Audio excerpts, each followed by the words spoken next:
What is up, everybody? Welcome to another Thursday night practice session. And so what I have in store for today, from the title, as you can read from the title, so I do have my new arrangement to show off, which I will be hopefully recording by. Oh, just realized that mic was not. So hopefully it sounds better. I will be showing off my new arrangement, which I will hopefully be getting recorded by the end of this weekend. And it's one I've been excited to do for the longest time. We'll run through that here in a little bit, and then also maybe do some improvisation.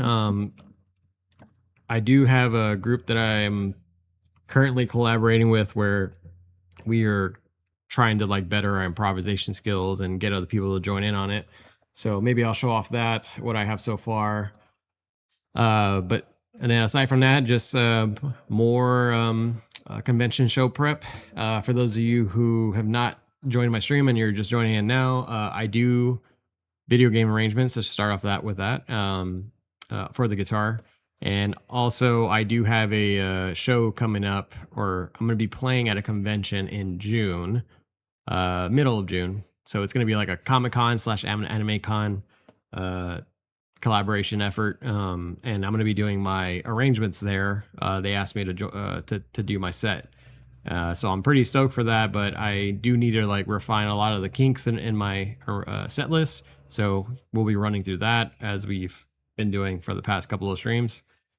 So yeah, let's go ahead and jump into my new arrangement so this game has been one that I've been wanting to do music for, arrangements for the longest time. And it's one of my favorite games growing up with, and it's the Donkey Kong Country series. So I'm conflicted between either thinking that between either 1 and 2 being my favorite, but I think I lean more on 2. So obviously 1 has like amazing music, and then 2 as well. I mean, all of them do, but the ones that really stuck out to me was like 1 and 2. You got Aquatic Ambience in number 1, and then you have in 2 you have the awesome what do they call it, Sticker Brush Symphony, and the one that I just arranged, which is a Mining Melancholy. For those who are not aware of that particular song, it's the stage where you're like in this cavern. And so it sounds very I think the song, so when I first started arranging it, the name of the song was Cannons Clanking.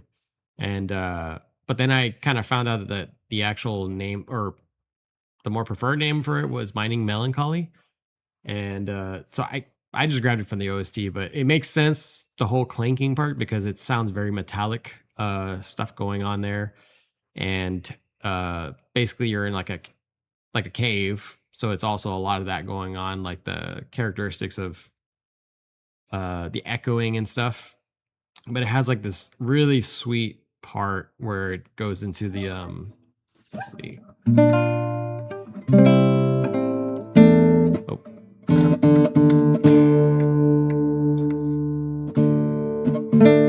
Yeah, so it goes. I don't know what to call that. Like, it's a very good, like not triumph. Is it triumphant? I don't know. But those kind of chord progressions, like, I love. And that's one thing that the Donkey Kong Country series was really good at, like the composers. So yeah, I'm gonna go ahead and play it. If I try to play the original, it might get blocked on YouTube, so I'll probably refrain from doing that.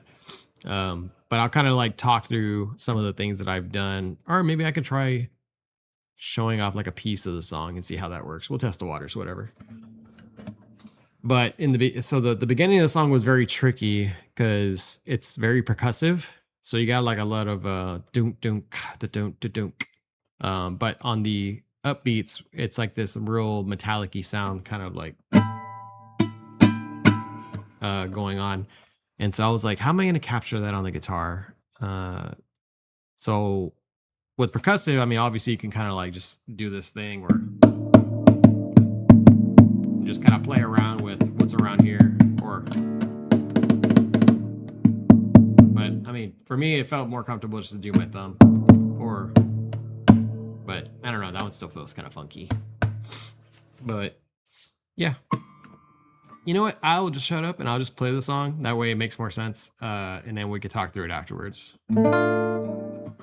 But again, I feel pretty confident with the way I can play through this whole song, but there are going to be some kinks, so we'll work through those. But yeah, this is Mining Melancholy from Donkey Kong Country 2.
Oops, that was a little harsh. I felt like that was still too harsh.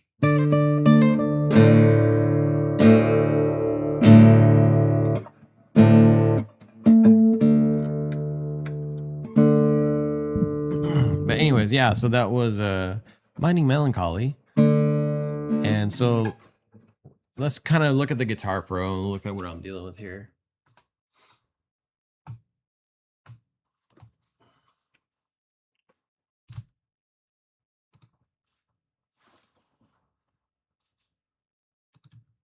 Okay, so let's see, vertical.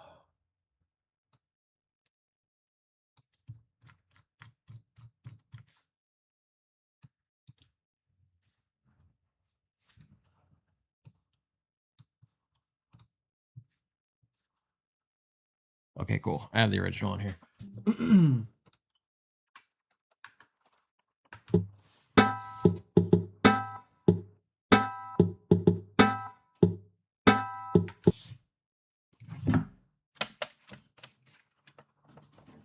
So yeah, this is the Guitar Pro doesn't really do too much justice for it, but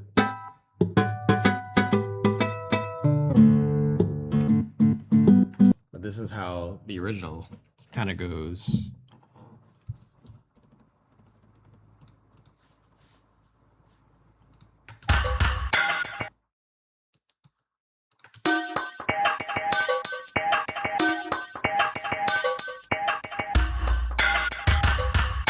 But you see how like the percussive part of it is.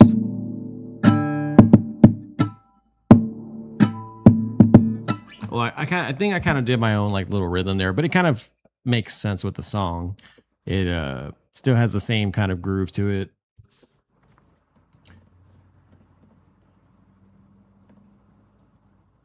But yeah, doing the whole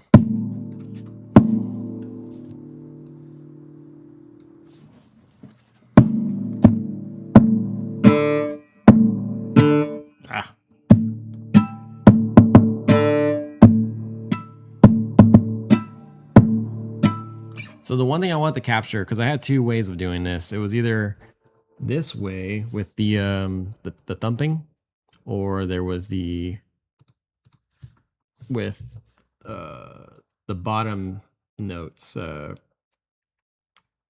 the D, the A, and the D string, because this is in drop D.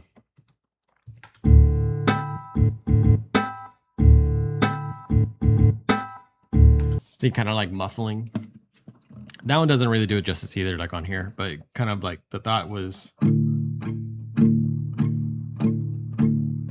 of like doing that like a stroke.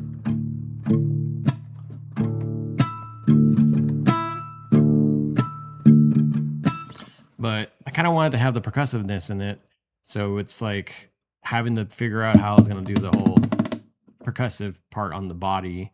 And what I found was like being able to do it like right here on the bridge was going to be like being able to hear that resonate. It's going to be shaking those strings anyway. So I was like, oh, okay, cool. I can just like do that.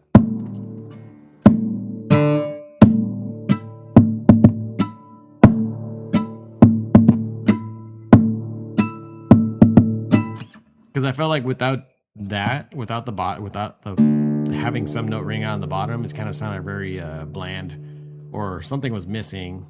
Because if I was doing,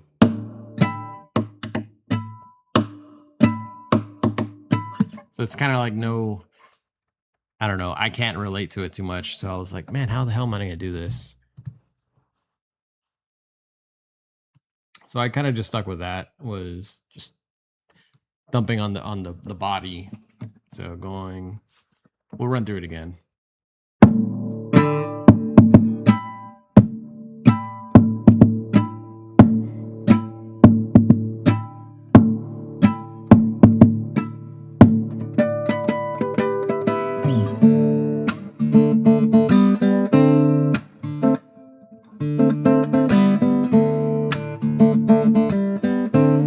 The thing I like about this song is that it's not terribly difficult. Like it's aside from the chucks, like it's, you know, it's pretty straightforward. Nothing too crazy going on, except for like a little bit later whenever you're doing like the arpeggiated part, or doing the chucks at the same time. But yeah, I mean, that's the one thing I like about it. I was like, when I got to the end of it, I thought to myself, like, should there be more? Should I be doing more stuff to it? But then kind of just left it as is, and actually got a lot of good reception on it. I'm like, okay, I'm just gonna do that.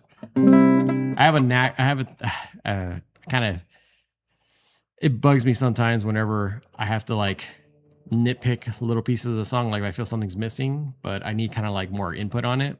So like in my head, I always want to like do more for the song, but sometimes more is not as good as it should be, and it actually kind of makes things more difficult. So kind of just stuck with the way it is now.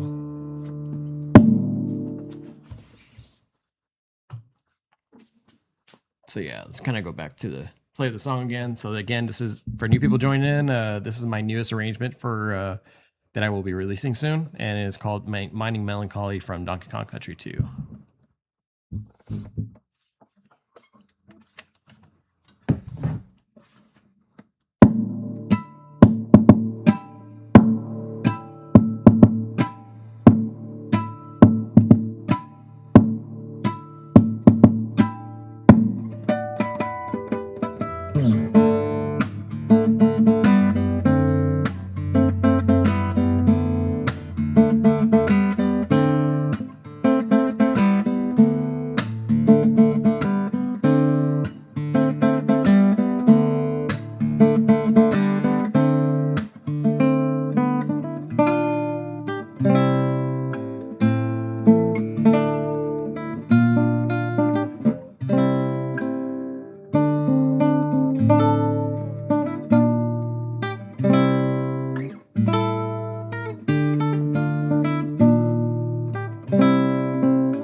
So yeah, that is Mining Melancholy. I actually felt a lot better playing it the second time through. So yeah, like as I was saying before, the song is pretty straightforward. So it's like, aside from the chucks, if you're not very good with chucks, then yeah, it's going to be kind of a nightmare to play and for you to get used to. But I mean, even at that, it's kind of like I'm trying to figure out if I do any like flaring, like when I'm doing certain chucks. Oh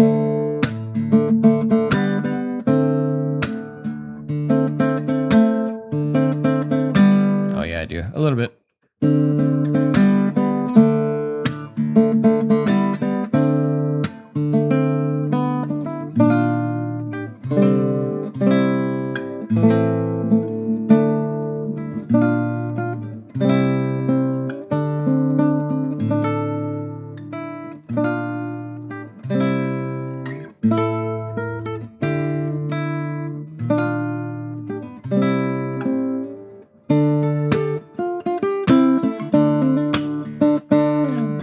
Probably have a hard time playing that part for people who are learning that. That one's a little bit tricky because you have to be more targeted on like the notes that you're hitting.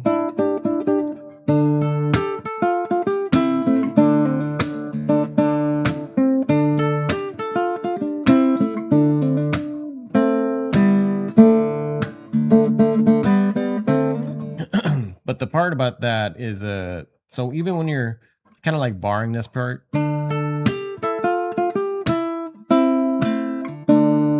so even if you happen to like hit the wrong note or like hit extra notes, it's still gonna kind of make sense. It's not gonna be like an off note, like it's gonna be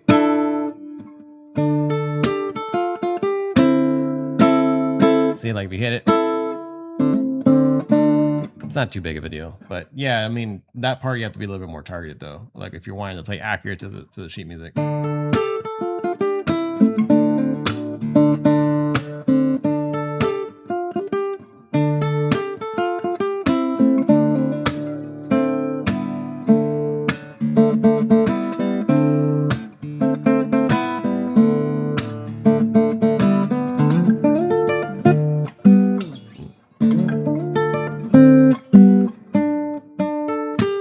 Back to that.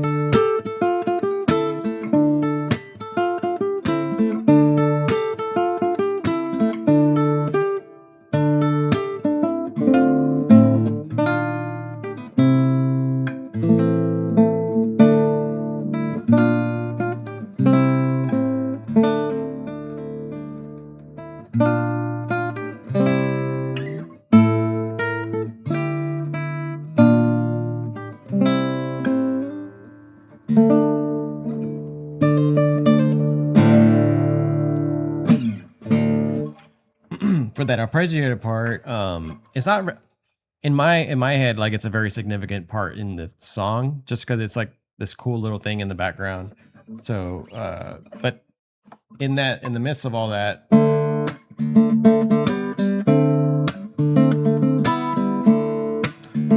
so it's doing that until it gets to the, but I kind of find it pretty boring. I was all like, so if I just do.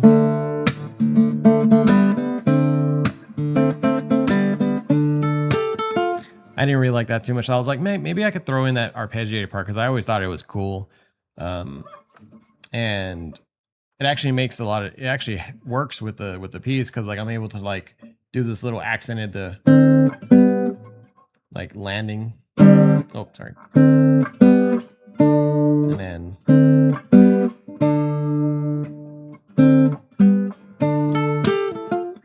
so it would be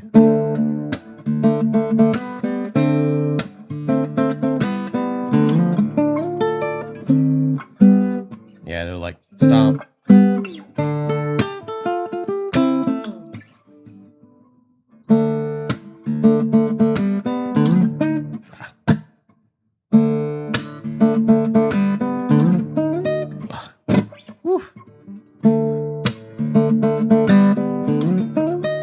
Oh. Well, that's what.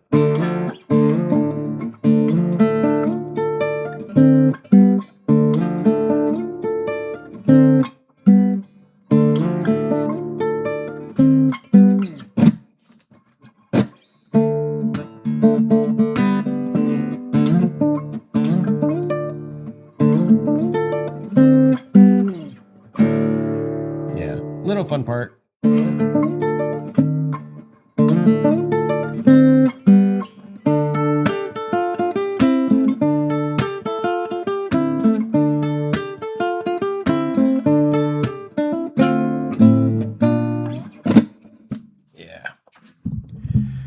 So I can't wait to put so like I said, over the weekend, hopefully get this out and put it on the tube. I don't know. I'm kind of curious about adding this one to the set list for the show in June. Because I mean, it's pretty simple. So at least for me to play it, so maybe I can fit it in somewhere. Maybe I'll do it as like if I have like extra time on the set and just throw it in. I think my set's going to come out to about 35-ish minutes. So I think the limit is like 45. I'm supposed to be playing for like 45 minutes or 40 minutes. So if I go back a couple of minutes, not too bad, but that leaves me some space to kind of either talk to people or figure out if I want to play another song. But I don't know. As we get closer, I'm going to have like this. I need to start getting into like stage mode and figure out how I'm going to present myself to like people and just so I know what to say and not just be like up there and be like, hi, this song is this, and that's it, and start playing.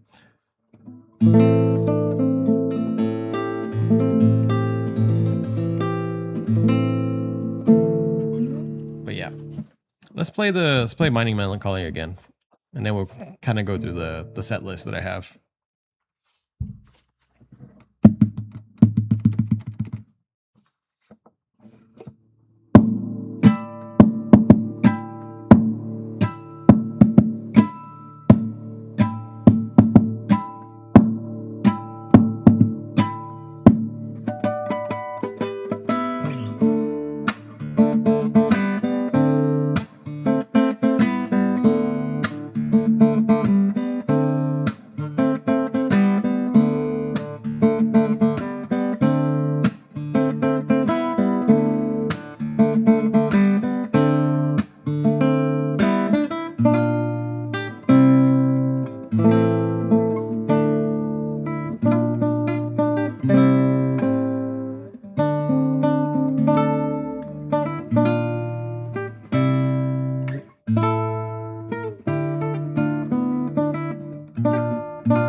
Just need to work out those couple of kinks there, like that arpeggiate part. It's so odd because like whenever you're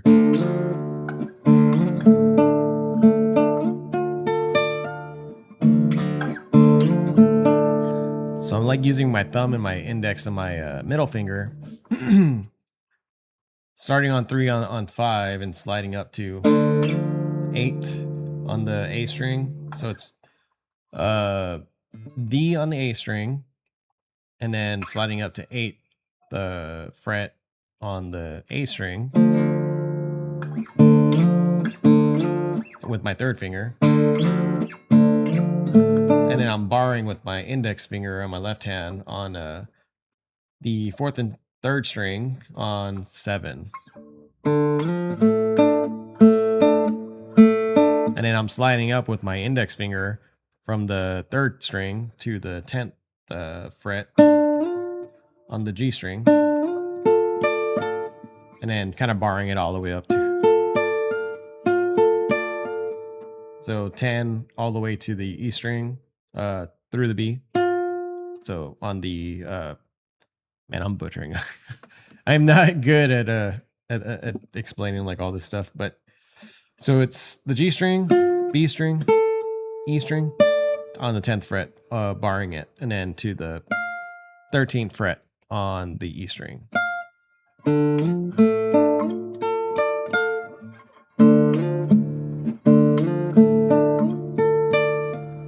It's a little cool lick. And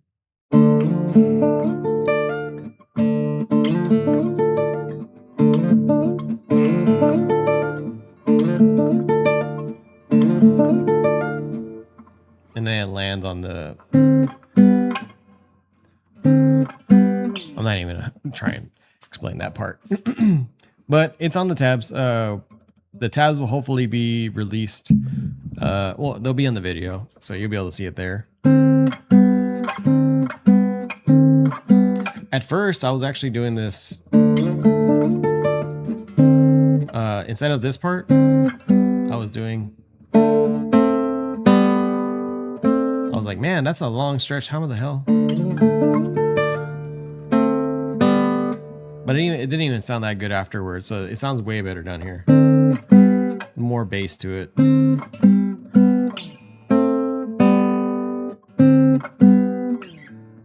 then plus it's in the, like, it's in the vicinity of where I'm at. Instead of me having to be like all like whoop, going all the way back.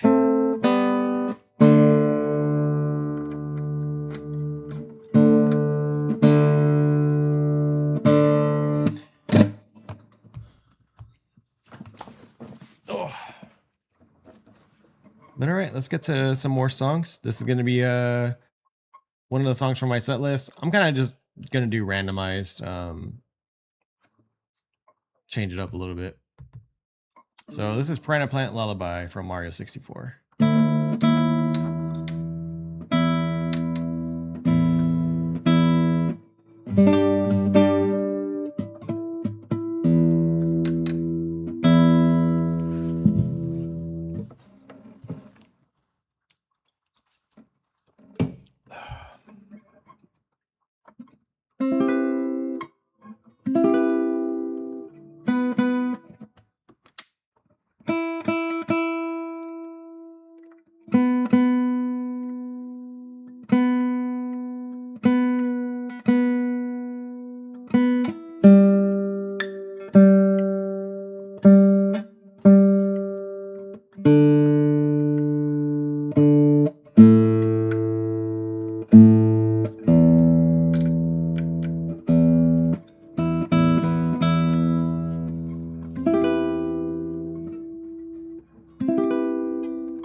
All right.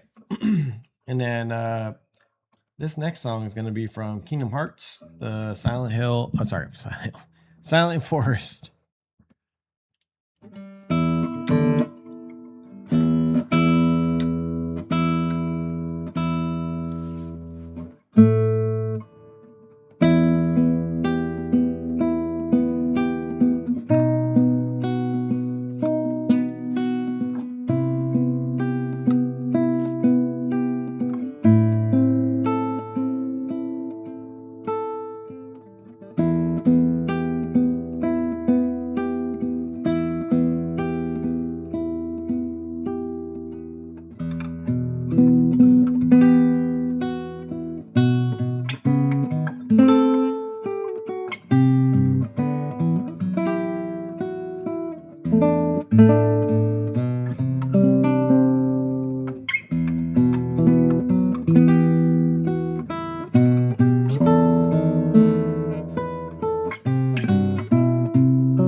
Whew.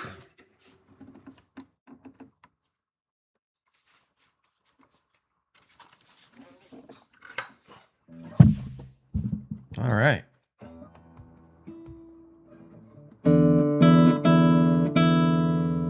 This next song is my first arrangement that I ever did, and it's from a Resident Evil game called Code Veronica, and it is called the Ashford Music Box.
pretty short one, but it's actually really fun to play.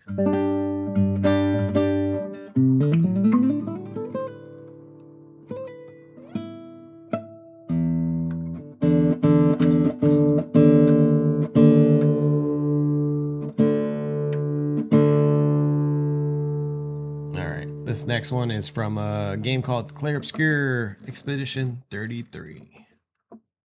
And it's called Alicia.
Oof. That one's one of my favorite ones to play. If not my favorite one to play out of the set list. All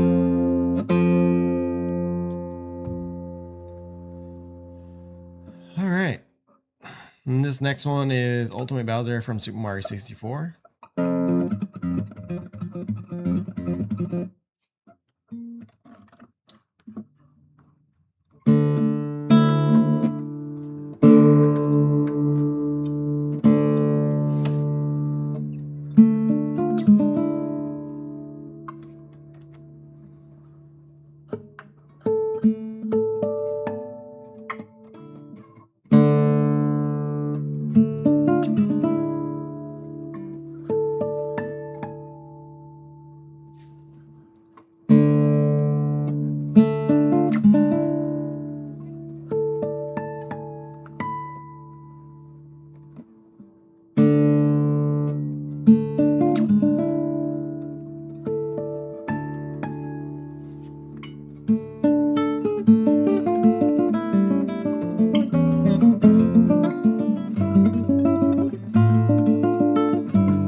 right, so this next one is going to be from Adventure Time, and it's called Everything Changes.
Alright, so this next one is going to be from Super Mario Bros. 3, and it's called Athletic.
That one's always kind of a fun one to play.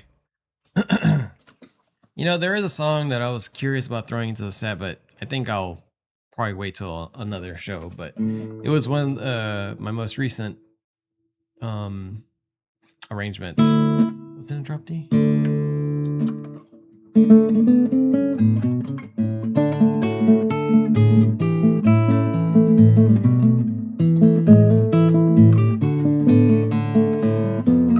Yeah, it's unstandard.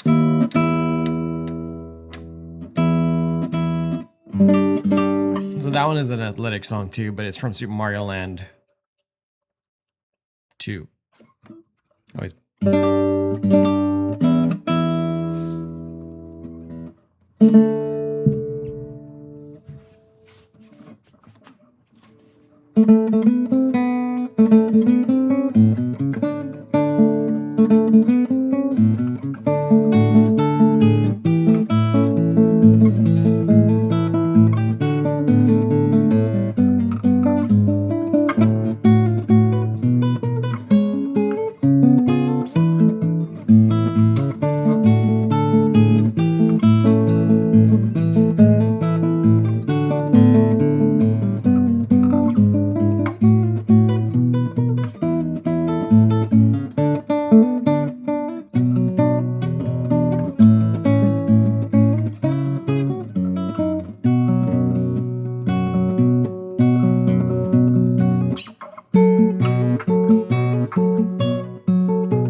My goodness. Hey, what's up, Jovi? How you doing, man? Practice is yeah, it's going pretty well. I was kind of running through my set, but I was showing off my arrangement earlier, my newest one. Does the sound sounds okay? Like with the vocal and then the instrument as well.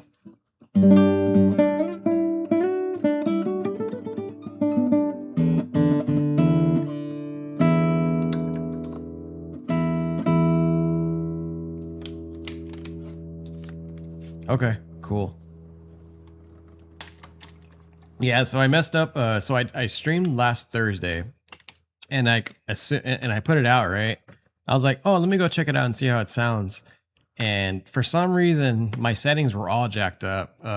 Like I was clipping the whole time. The guitar sounded decent, but whenever I would hit like some strong notes, it would be like really buzzy. And so I was like, oh my God, I'm about to scrap this whole entire thing. And so today I was like trying to tweak everything and make sure everything sounded all right. So, but I think I finally figured out what the problem was and fixed it.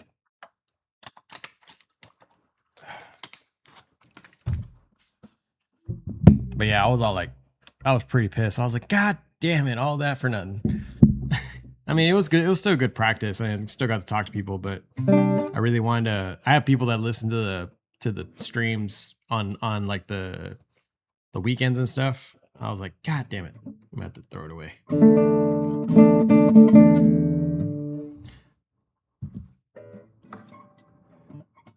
But anyway, so like the newest arrangement that I got done, and hopefully I'll get recorded by the end of this weekend. Hopefully I'll get done by the end of this weekend is from Donkey Kong Country 2. It's called Mining Melancholy. And since you're here, maybe you can tell me what you think about the sound and stuff, because I haven't really performed it for anybody just yet. So, I mean, I played it earlier, but there was really nobody here in the video, in the chat. Sorry.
Still working out the kinks on some of the parts, but I think for the I'm feeling a little bit more confident in how I'm playing it.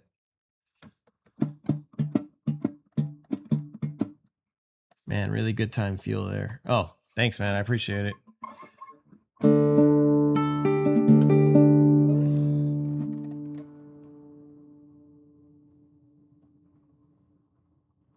Okay. What about the beginning?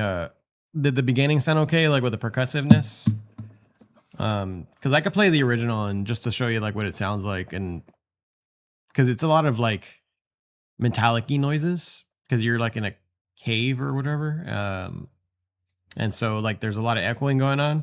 So I was struggling between two parts, and it was like either do option A, which was the percussive, because there is percussives going on. Oh yeah, so the the beginning was really good because it was like the preview of coming. Oh, okay, I see. Cool. As long as it was like sounded okay on the ear. Yeah, because it was like doing this or doing a kind of like a muffle.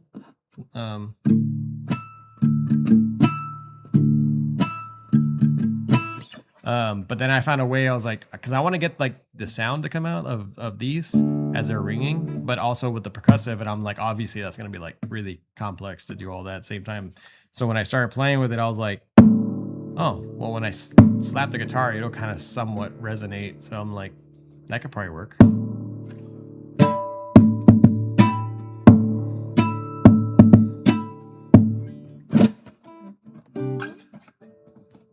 But yeah, but I appreciate the feedback. That makes me feel a little bit better about like how I'm gonna record it and stuff. Because I was going back and forth between how I was gonna actually attack it. And it led nicely to the beat itself. Sweet. Yeah, the part I like. Well, obviously I love the chorus part, but I kind of like this part a lot, like in the whole song. Like it's pretty groovy, and like I'm surprised that it came out really easy to play.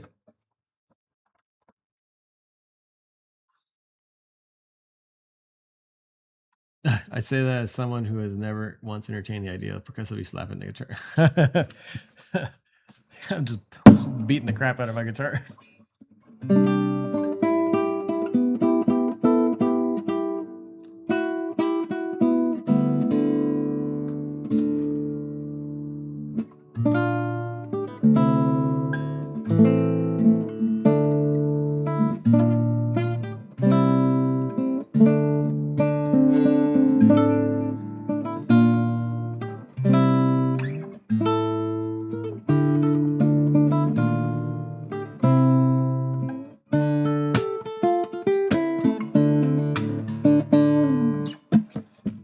Yeah, I can't wait to get that done over the weekend. And then need to figure out what my next song is going to be.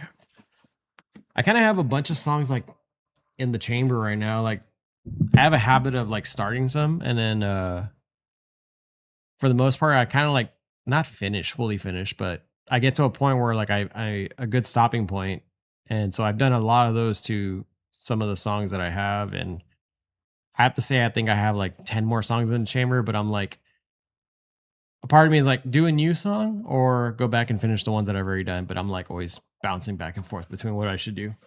So I did this Castlevania song, arranged it, but haven't really um, tried to get it to where it was optimal for the guitar.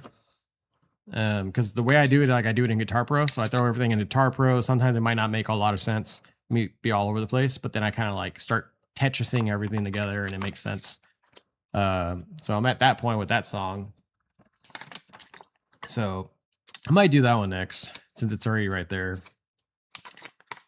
But I do need to start focusing on my set list a little bit more aggressively, as because we're about 3 months out now, and I feel weird not arranging music and putting out stuff. So, but I need to make a compromise at least. That is an air hat. Yes, sir.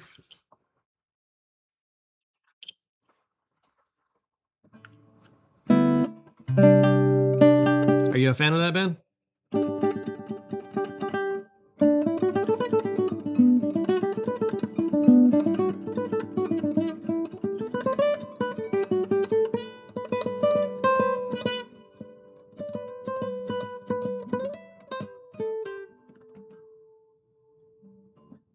They actually just came out with a new album. Was it last week or 2 weeks ago? It's like so good.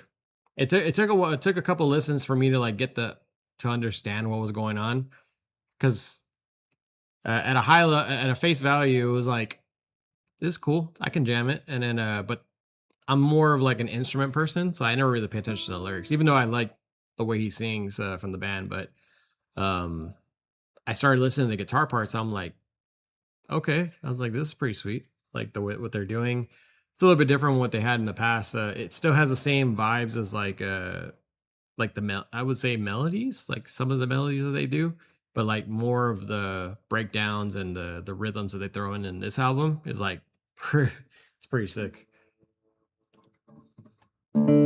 Oh yeah, Augment and Drift. Augment's an old one too, right?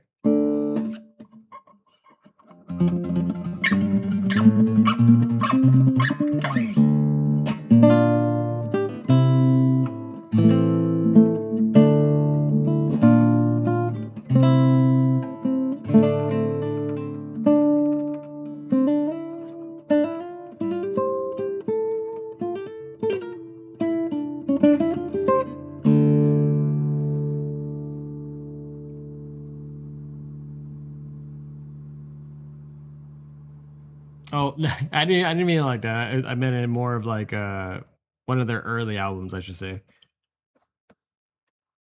It isn't a classic. Imagine that, right? Like era's classic metal. Oh my god. I'm gonna feel like, where are we right now?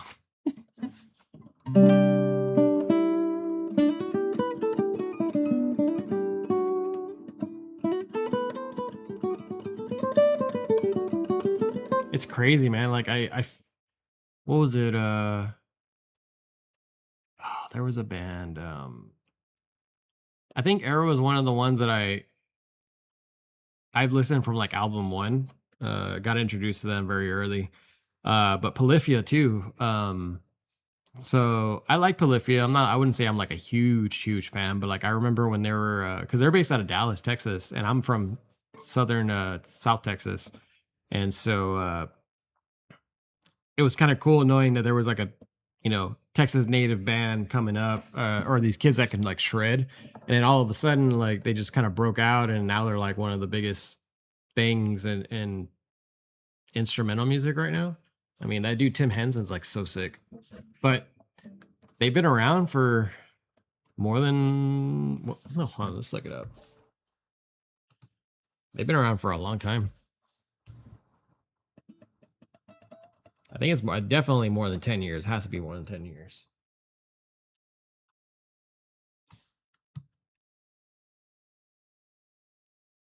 Let's see.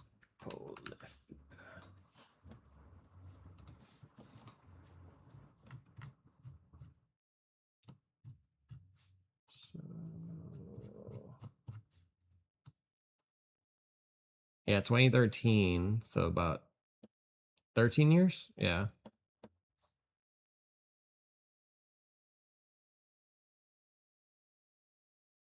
Oh, yeah. So does that mean you're a fan of Chan?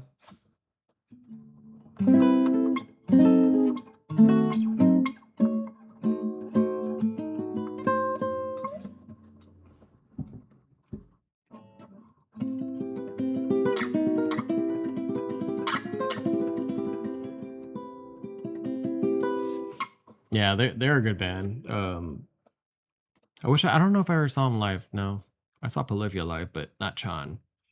But yeah, they actually, I don't think they're doing anything anymore. But I asked, I was trying to look up like what happened to them, and because they hadn't come out with stuff in a very long time. And so I found out they were doing side projects. One of them was a lo-fi thing, and so I checked it out, and it's called. It's funny. It's called Orange Sofa, and it actually is pretty good. It has like a lot of Chan influence in there. Oh yeah, I think from what I was reading, they were kind of getting burnt out on the whole music industry and like how much of a you have to grind just to get to the top and stuff like that, and or even just like make money. And so they kind of just disbanded, or went I should say went on a hiatus, or I think they're on a hiatus. But yeah, that lo-fi project that they have is pretty good.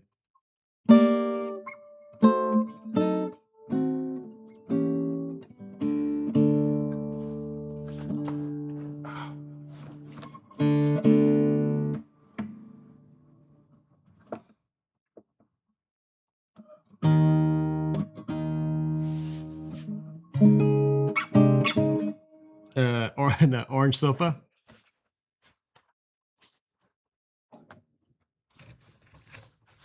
Yeah, it's called Orange Sofa. Orange Couch. Hi guys, we are Orange Couch.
Hey, what's up, Derek? How's it going?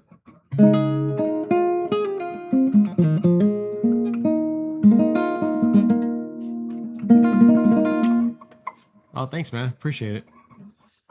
Dude, oh man, I was just telling Joe here.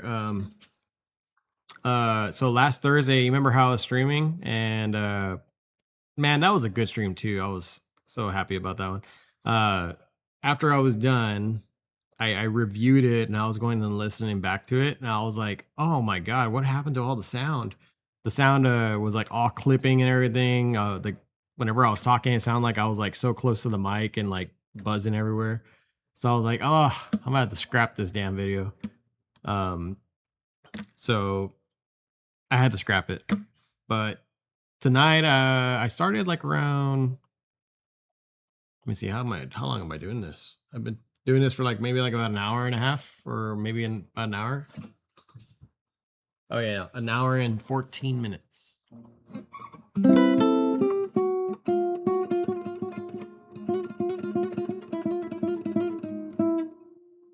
Yeah, I deleted it. I was very I didn't like the way it sounded, because like it hurt my ears just listening to it. I was like, oh man, it's gonna suck.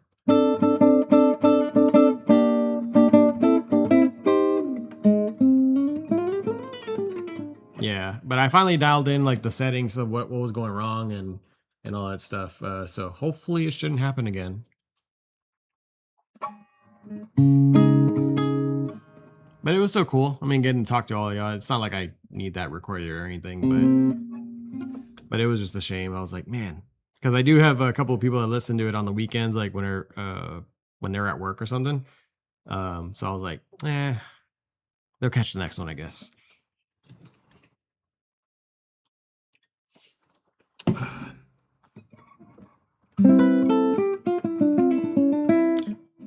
But I was earlier I was showing off my new arrangement. Do you want to hear it? I'm gonna be playing this one at the stage time Sunday. I think you already know what song it is. It was the Donkey Kong Country one, right? I think we were going over it the last Thursday.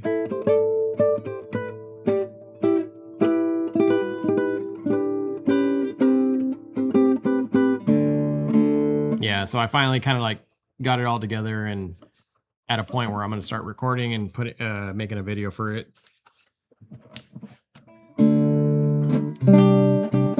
So this is the Mining Melancholy again.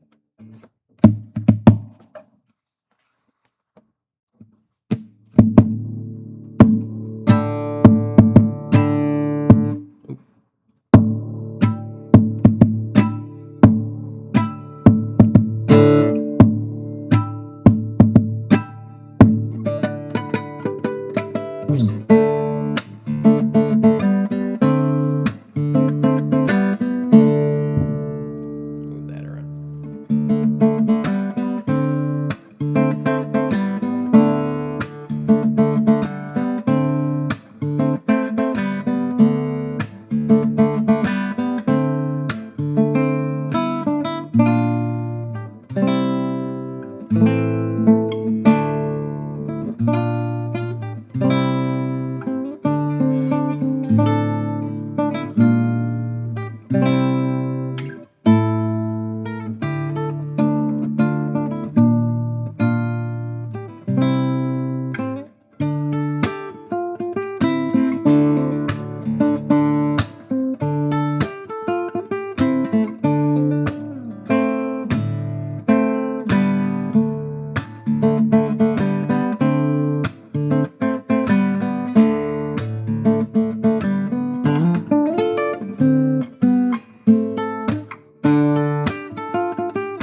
little bit of kinks that need to work out, but for the most part, I think it's in a good spot.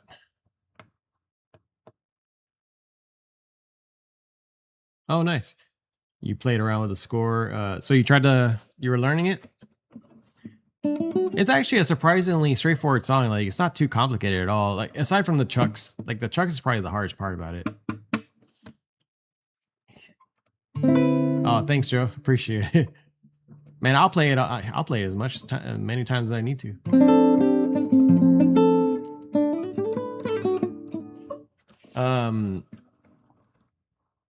Yeah. So at stage time, when the pressure's on, that's going to be interesting. See how I tackle it. But the good thing is, like what I was just saying, is that the song is not really particularly hard, at least for me. It's actually one of the easier ones that I put together, and so it's kind of just straightforward. It's like see, like that. It's just like one finger, and then just two fingers there. The only hard part, I mean, even when you get to like this part, like just the shapes that are right there, like they're not really hard. It's just the chucking at the same time. That's the difference. I would say the hardest part would probably be this, the arpeggio. And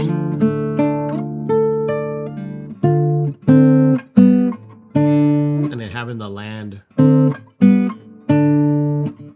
there in those spots. But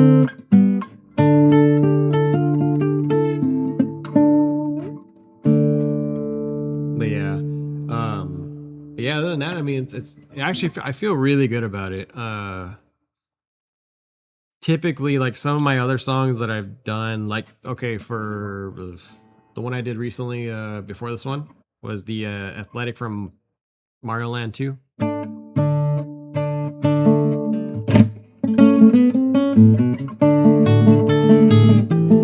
Like that one was a freaking nightmare just to get down. So like this one was just like already out the gate. Like once I put it all together and started playing with it, I'm like, oh, memorized it and everything. That kind of tells me that it's feeling really good.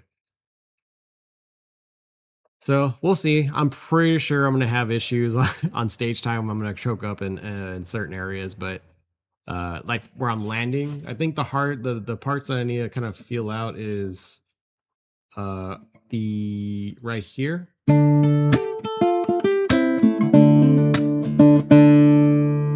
Whenever I come down from the arpeggio,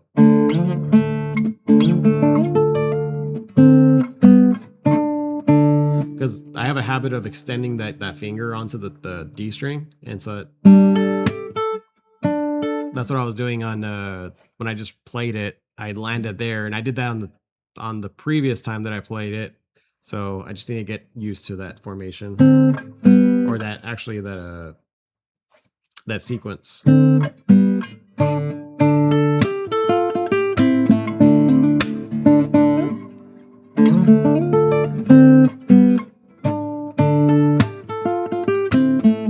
Yeah.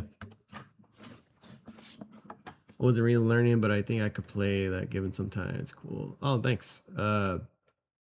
The arpeggio and the rhythm seems tough, but I was going through without the chucks. I may not be chuck level yet. Yeah. I was trying to see if I can do it without the chucks in the beginning, in the very, very beginning. But I was like, whenever I play songs, and if like I have this, if I feel like something should be there, like as I'm arranging, I'm like, I better put it there. So that's why I kind of stuck with the chucks, because it kind of made sense with the whole song. But I mean, it could be played without it, because this whole part doesn't have the chucks.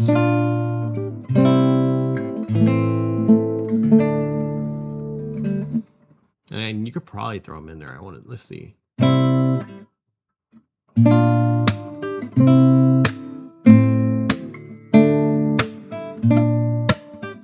Yeah, I mean, you could throw them in there too if you ever want to throw some chucks, but I'm sure you could play the whole song without it.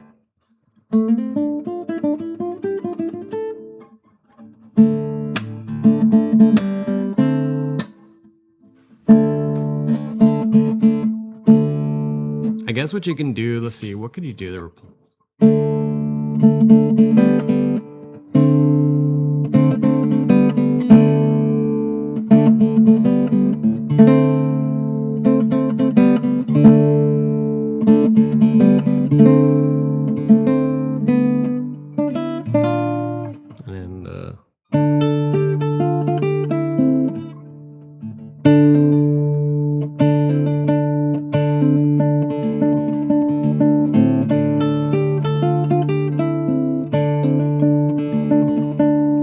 probably do something like that in those parts to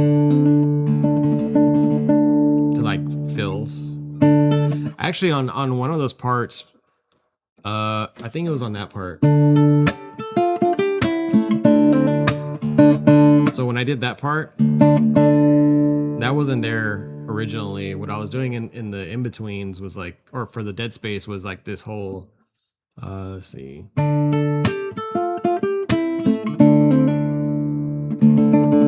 I did that. I was doing. And it made sense at the time, but then as I was playing it, you know, sometimes whenever I play stuff fast, I start coming up with like, somehow my hands want to do a certain something, and so like that's why I kind of felt in that part. I was like doing it real fast. I was like,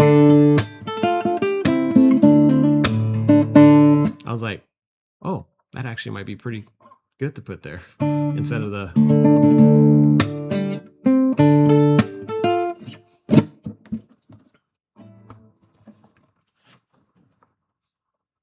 Yeah, it wouldn't be a difficult skill to learn. Yeah, it's really not. Like if you start off with like basic stuff and just kind of like play around with it, it starts making sense. I had a hard time doing it for some of my arrangements, like the I think I do it in Sonic, Golden, and I think there's another one. But yeah, like I had a hard time like trying to get the dexterity of everything at the same time. And especially Sam had taught me how to do like this flaring out thing to because before I only knew how to do like that kind of chuck. Or even like a, but then there were certain parts in my arrangements where I was like, I need to do the chuck and do a note at the same time. How the hell do I do that? And Sam was kind of taught me how to like really do the like at the same time. And I think I do it on this song. Yeah. So whenever I'm doing that part, so I'm like slapping with the thumb and then flaring out to hit those notes.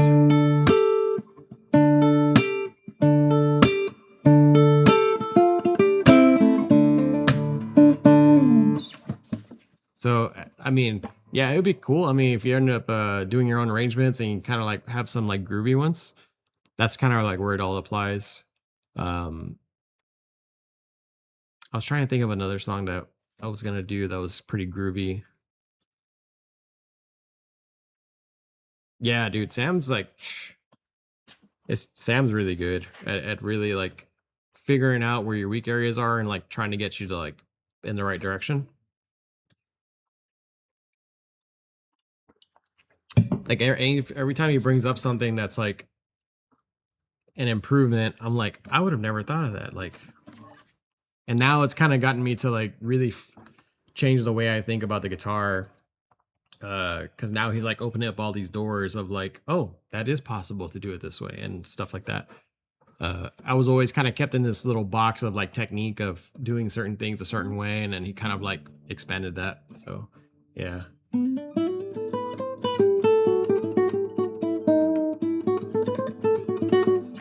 But I'm still the one thing I'm still trying to get to improve is my nails.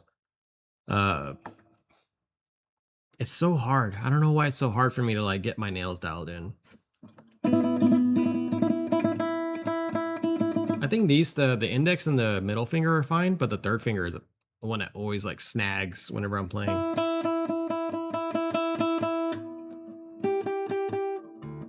And then forget about my thumb. My thumb's just all gone to crap. I've tried to put fake nails on it, and the fake nails don't even last like a day. Even Sam's all like, dude, they seriously don't last like more than a day? And I'm like, I don't know, man. I was like, I don't know.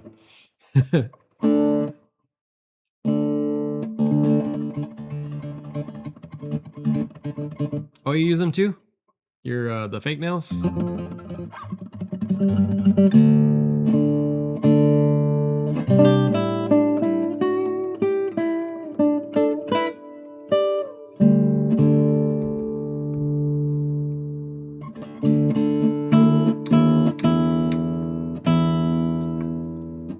Oh, hey, Joe, if you're still here, what song do you like out of my set the most?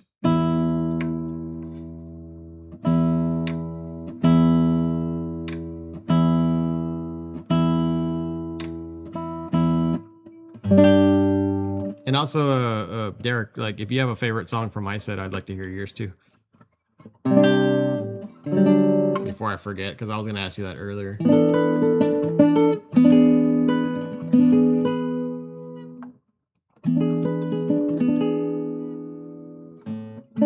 Oh, hell yeah. Super Mario Land castle theme is good.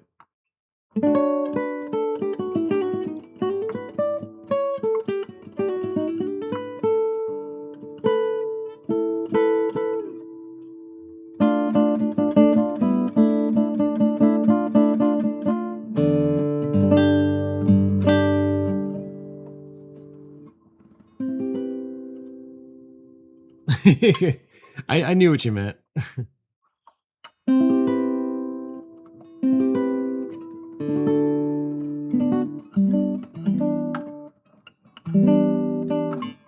Cool, the athletic theme and castle theme.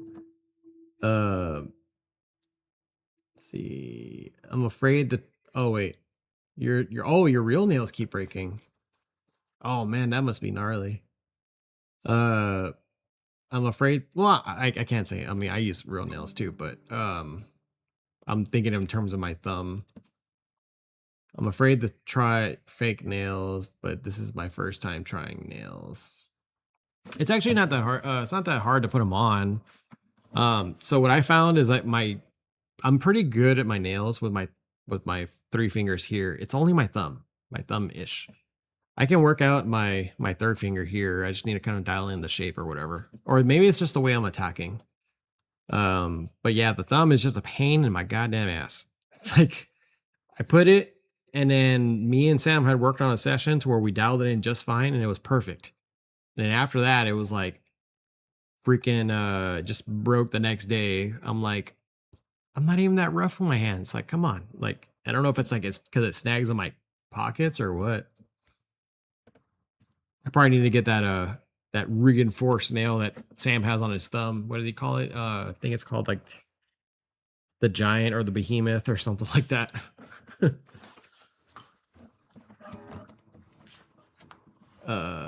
I like your Sonic 2 song. Oh, cool. Yeah, that one. Yeah, that one's fun. That one always gives me a lot of problems trying to go back to it though. Sorry, those are just off the top of my head.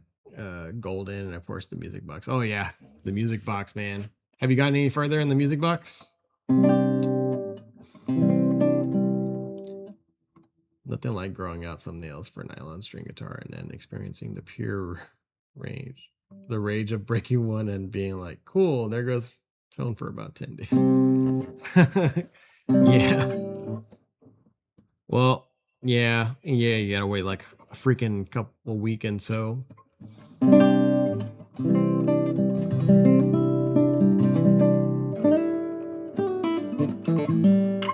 I just said screw it. I mean, whatever. I'm not even worried about them. If it was probably like these nails, I'd probably be a little bit more concerned, but yeah. Do you play steel strings? Yeah, I have a steel string. I have a Taylor, what is it? 214 CE or no, 324 CE. I think that's what it is. Bruce was saying playing steel filed his nails for him. Interesting. That's a good way of thinking about it. I never thought about it that way. But I don't know. Like that would kind of feel weird playing steel string with my nails. It'd be like one of those things. I'll have to try it. I think I tried it one time. But no, actually no, I never did it with nails. I did it with just my flesh, cuz like there were some songs like some Ed Sheeran songs that I had learned, and those were all like finger picking. And then there was also a Tommy Emmanuel song that I learned that didn't, yeah, and that actually felt like I never played with my nails until I actually got back into classical, or doing the arrangements, I should say.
Never used nails for classical till I got an instructor, and she was like, "Hey, so we gotta talk about your right hand."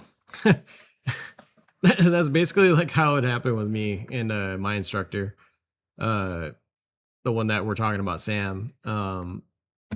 He was like, "You're doing really good, but your right hand." Basically, he's like, "Your right hand." It's like it could be better. And like, I'm trying, man. I'm trying.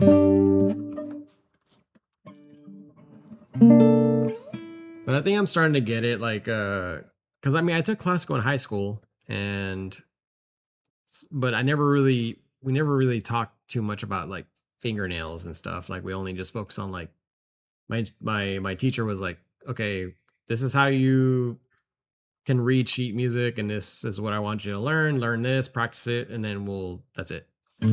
Uh, and never really took the time to do like technique stuff.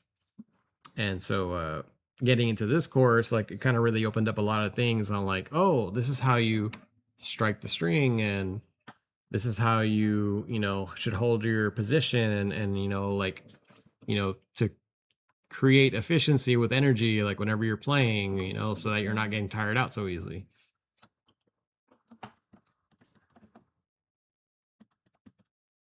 Yeah, it does really, yeah, it does make the tone better. There's a guy on YouTube. His name is Brandon Acker. I think that's his name. He kind of like goes through a lot of the intricacies of classical, and there's one where he has a segment on like playing without fingernails. Yeah, and he talks about like not playing with nails and versus playing with nails, and uh, it actually doesn't sound too bad, but obviously, whenever you're playing with nails, it does. That's like the ultimate goal, is like to get that sound. But even when you're playing with like flesh, like you can still pull off stuff. It's just gonna sound a little bit more flat, not flat. Yeah, like more flatter with the sound.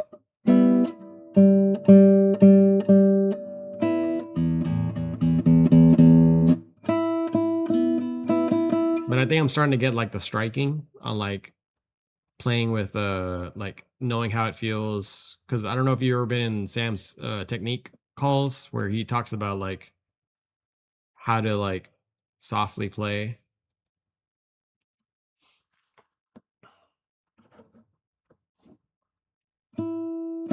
See, like right now, like, so if I'm like playing very aggressively, see, like that's very hard on the string, but then kind of like focusing on like relaxing and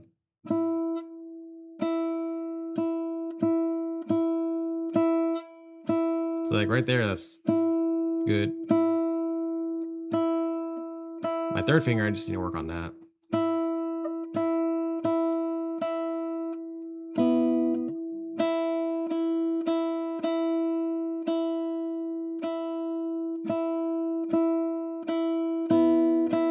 Sounds like my middle finger is better. Has a better roll off, but yeah, like the tone I think would be considered like,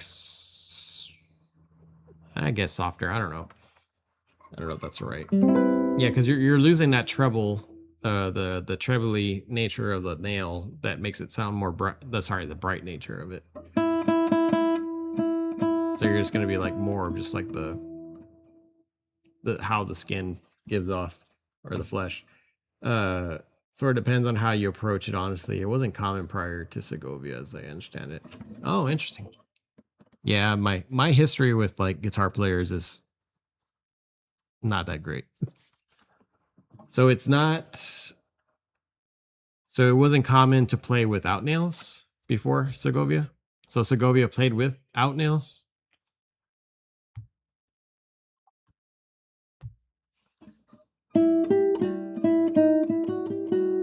Oh, okay.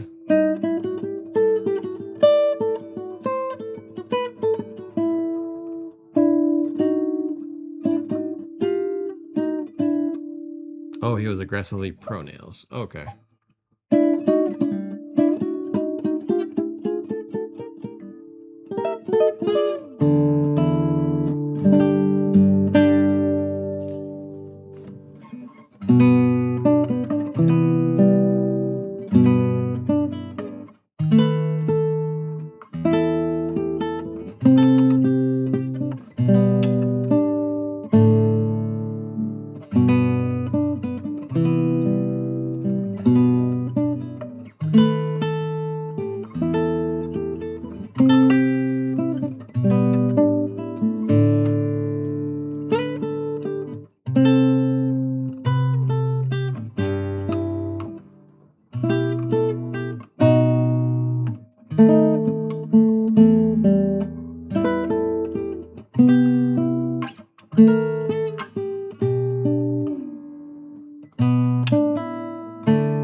Oh, you like, yeah, that's the Adventure Time. That is, everything changes.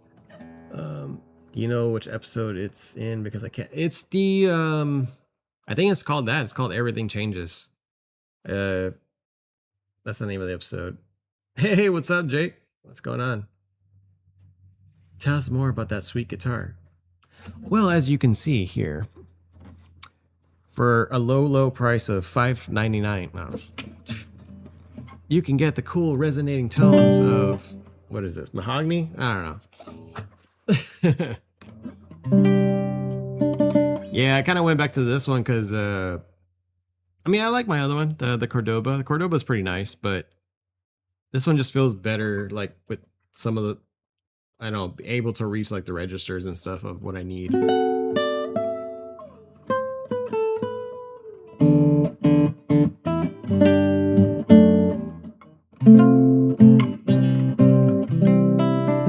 Yeah, I got this one in because they don't really sell this brand here. Well, they started to at Guitar Center, but before I had never heard of Ortega. And um, when we went on our road trip to sorry, not California, Tennessee. So we were in Tennessee, and I was like, "Oh, cool, music capital or a big music hub there." Um, and I wanted to kind of like get a guitar, and there was this place called Delgado Guitars, and that one was like highly like recommended. Um, let's see, gonna split for the evening, sounding good. Looking forward to the next stream, man. Take it easy. Hey, take it easy, man.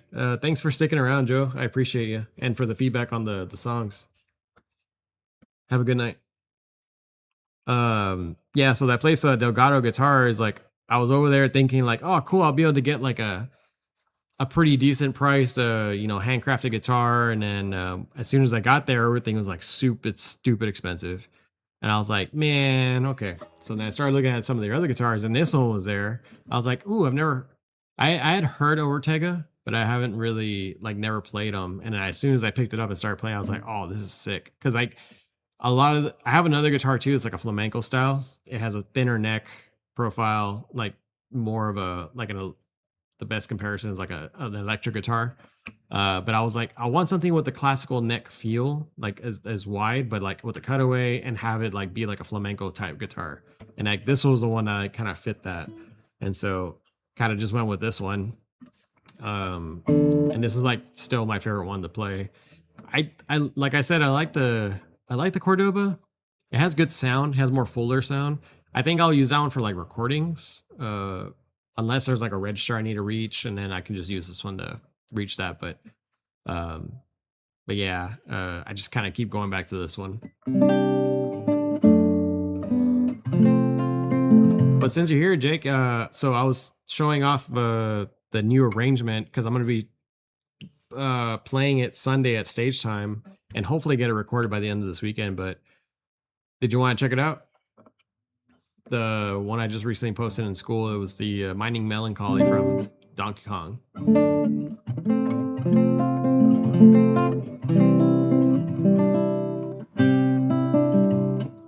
Oh, I can show up the blues ones too. I can show you what my solo sounds like so far.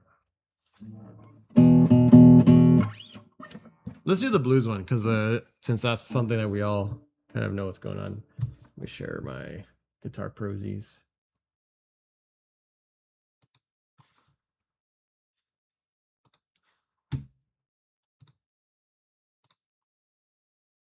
Snare music.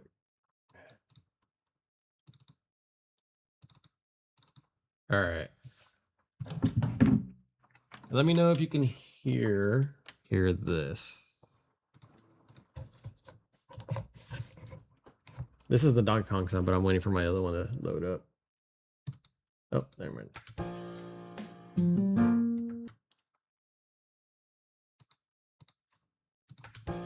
Can you hear that?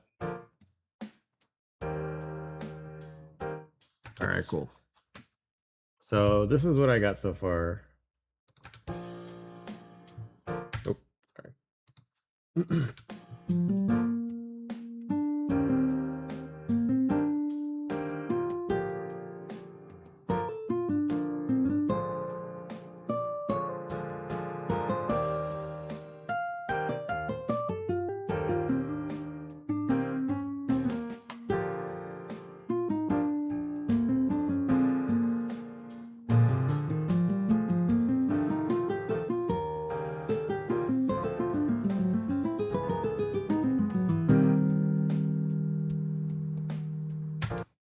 But it's only like the 12 bars, not the full 24 of the song. So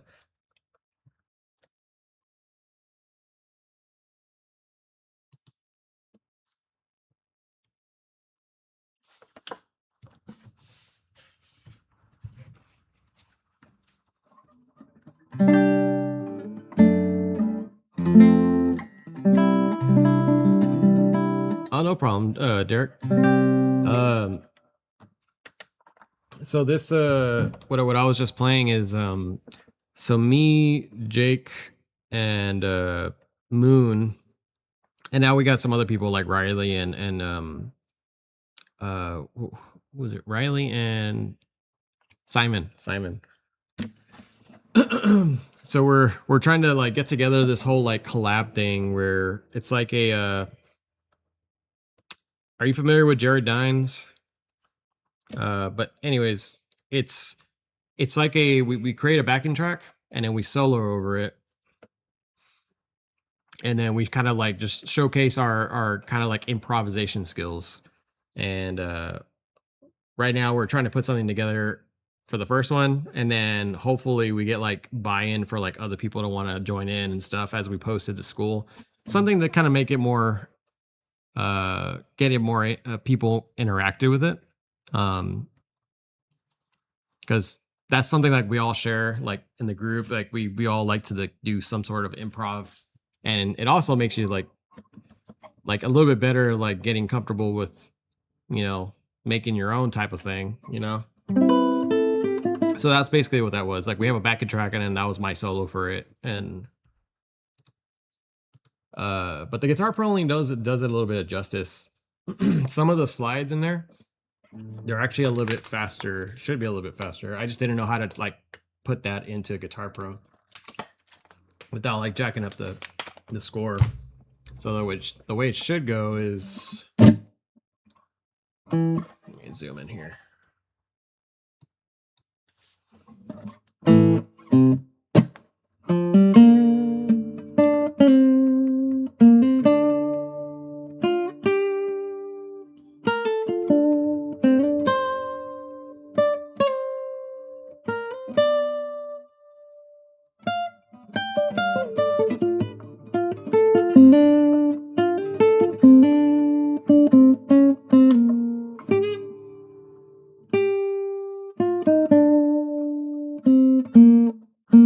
I have to probably change that part. Well, you're not seeing what I'm seeing on my screen. So like this part here, I have to like change that into a different register because it's kind of weird going back there. So where it goes, trying to do it over here in this area. Yeah.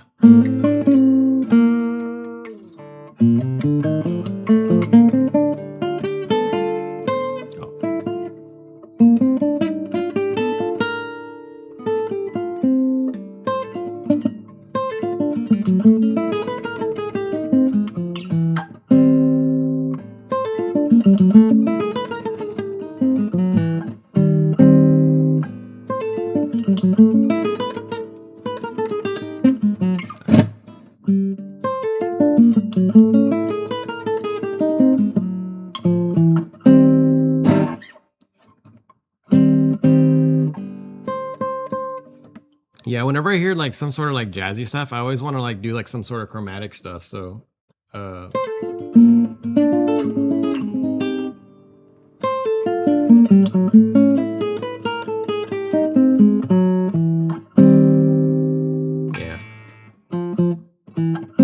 Still trying to get like the muscle memory for it, but well, if you're gonna do 12, then I'll probably stick with the 12 then. That'll probably make it easier from for us to put together, honestly.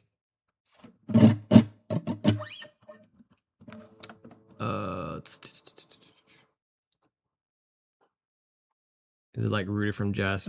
Yeah, so Moon's the one that came up with the backing track. He did it on the piano and stuff. And so Moon's all about like jazz. So I would say yeah, it's pretty much rooted from that kind of angle. There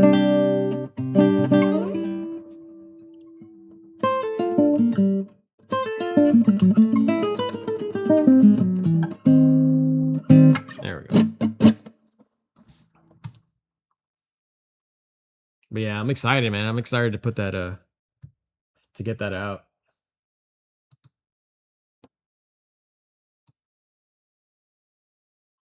Whoa, buddy. All right. So this is gonna be the I'm gonna play the Mining Melancholy again to show you what I got, Jake. Are you gonna be at that stage time this Sunday?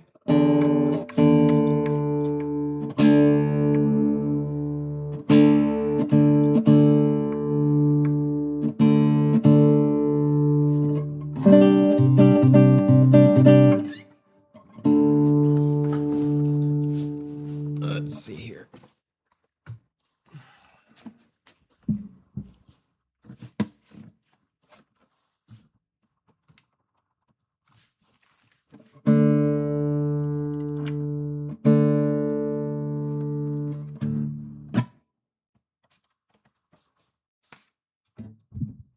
I'm gonna try, but oh, balance. Yeah, I totally understand, man. Yeah, I get it, man.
So yeah, still need to touch up some of the smaller areas in the song, but it's getting better. Like that arpeggiated part, it's freaking gnarly.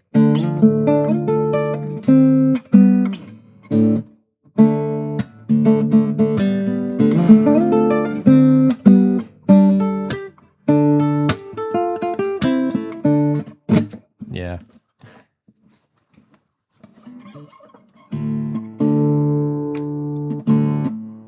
That turned out great. Oh, thanks, man. I appreciate it.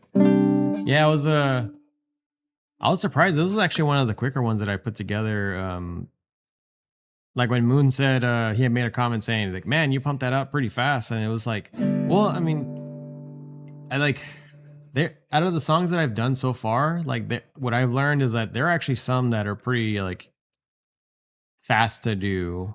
And like this one is really not much to it. It's just pretty straightforward with the chords. And then even like when you're doing like this stuff, I mean you're just barring it, but like the difference is like you're just doing the chucks, but if you can get the chucks down, then that's pretty much, I would say the hardest part of the song is the whole the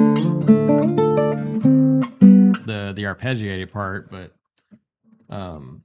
yeah, I was like really surprised. Like when I was done with it, I'm like, is that it? Because like I always have like that itch to want to add more stuff to something, and then I had to like actually remove things from where it was before. So like some of the chords that I had were like on this particular part where it goes.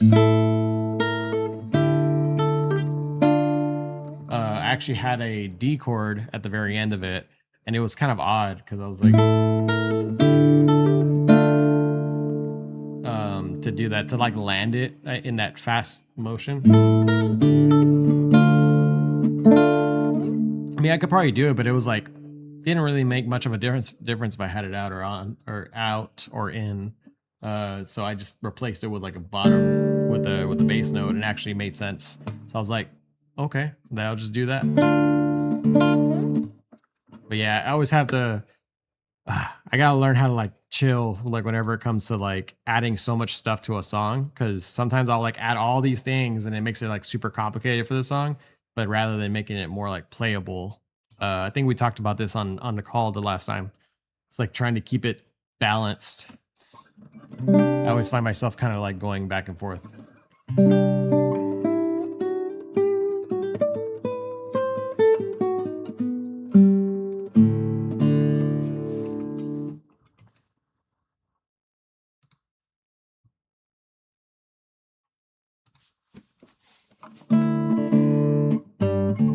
Did you end up picking up or picking your next song, Jake?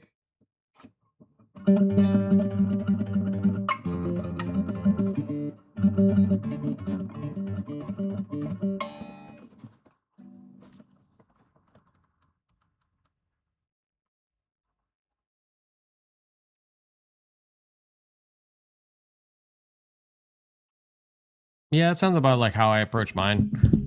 Like I put everything, I spit everything out on the Guitar Pro, even though it doesn't make sense, and I kind of like Tetris it together. And then once it's like playable, then I kind of just like work it out from there.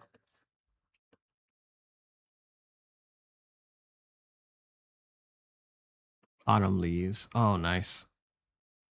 Oh yeah, man, I get it, dude. It gets, yeah. I'm guessing it's like work and family, because I totally understand. Like over here, it's like chaos. Like just trying to have to like find the right times to do everything. It's tough.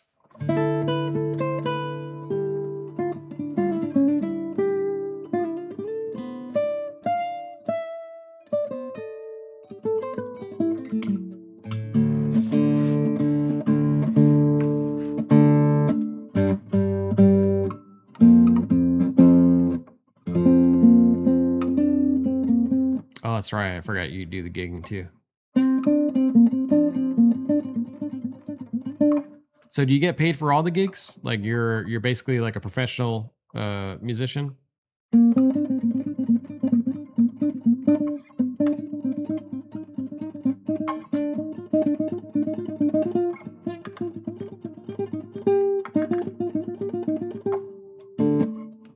Oh, badass. That's good.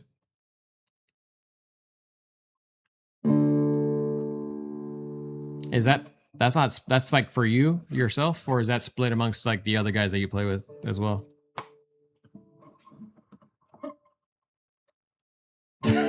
Running up the tab. Yeah. Bro, I would be like, chill out on the fucking drinks.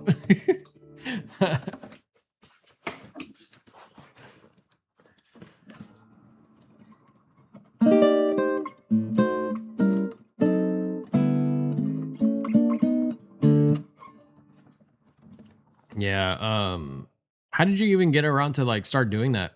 Did you like where did you start um where did you start doing like gigs? Or how did you even start doing gigs? Like through the bands? Like you just kind of like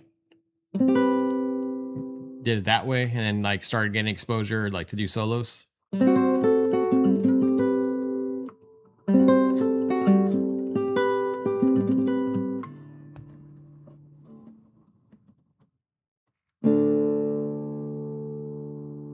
Oh dang. So you've been doing it for a while.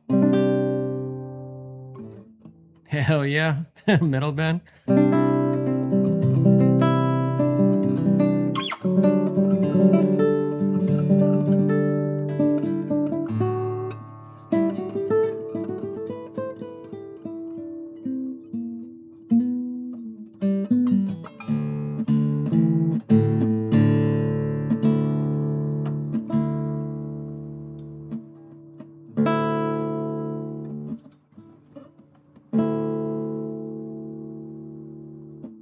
Oh, right on. Yeah.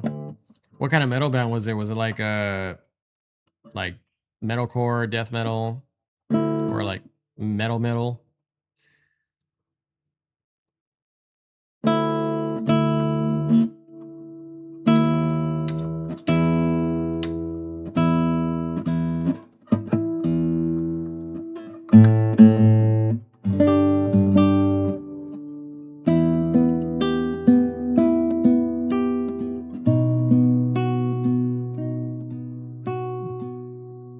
Oh yeah, that makes sense. It's kind of like, man, that's crazy. Well, aside from you gigging like constantly, like we kind of have a similar background. Like that's the kind of band that I was in back in the day, and then I kind of broke off to start doing like open mic nights, and I started learning how to do acoustics, and I learned how to sing and stuff, and but then that fell off a little bit. Well, I was doing that for like a good 10 years, like singing and stuff, and doing it open mic nights. But I wasn't trying to like do anything. I just did it for fun. I wasn't trying to make money off of it. But yeah, it's crazy.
Oh, thanks, man.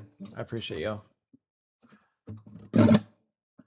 I'm starting to find like I think I'm starting to find a little bit more comfortability. Sorry, I'm starting to find a little bit more comfortability of like playing the songs in such a way to where it's not like, because I always had a problem where I was just like a flat tone because I was so like trying to get through the song instead of like trying to dynamically like make the song sound different, you know, or sorry, put dynamics in the music. And like as I'm playing these songs, I'm starting to find better places on like how to even like treat them, you know? Does that make sense?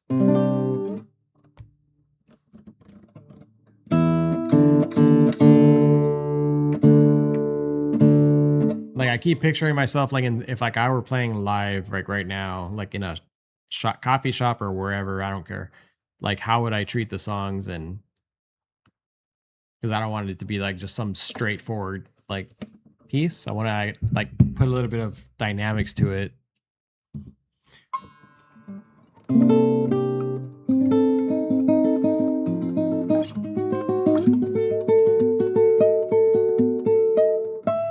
See, like this song per se, this is the one that kind of like really opened my eyes to like how to like do this kind of thing, because this is it all like got derived from like me just feeling the song. I think we talked about this last time with like Moon and all of us. It's like feeling the song, and this is the one that kind of like opened up that box for me. So this is from the Clear Obscure song, Alicia.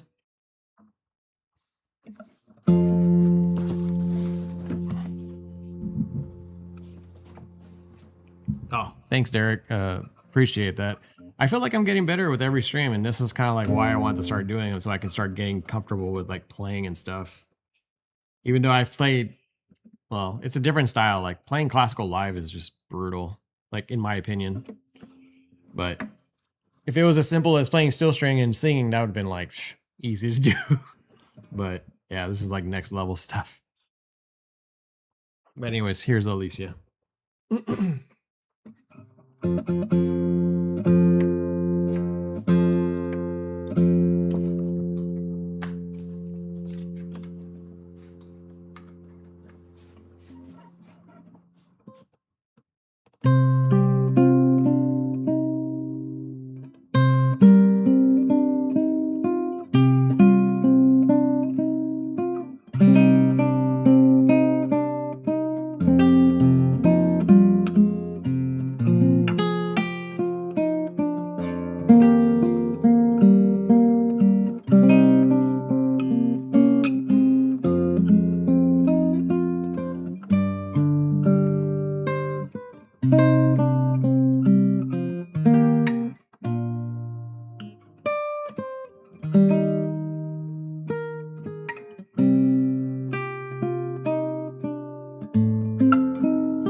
But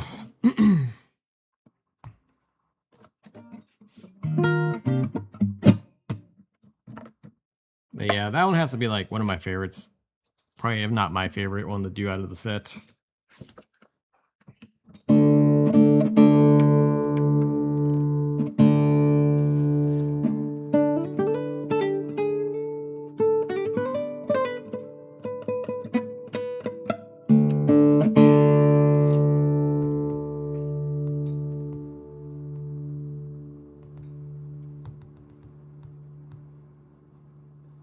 All right, so I'll probably play, let's see, 2 more songs, and I'm gonna head out of here.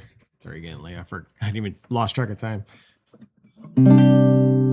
So this song is gonna be Ultimate Bowser from Super Mario 64.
All right.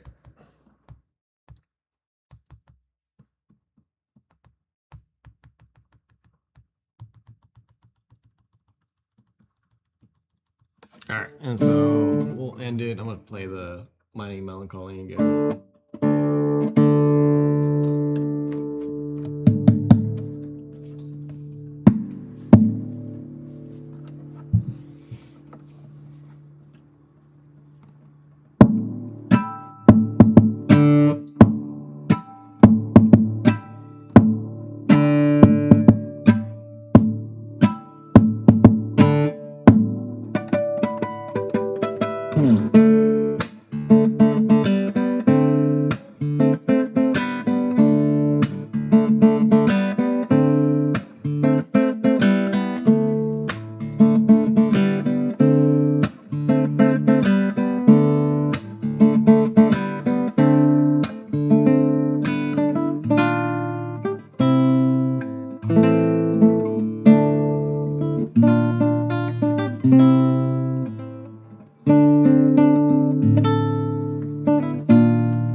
And arpeggio.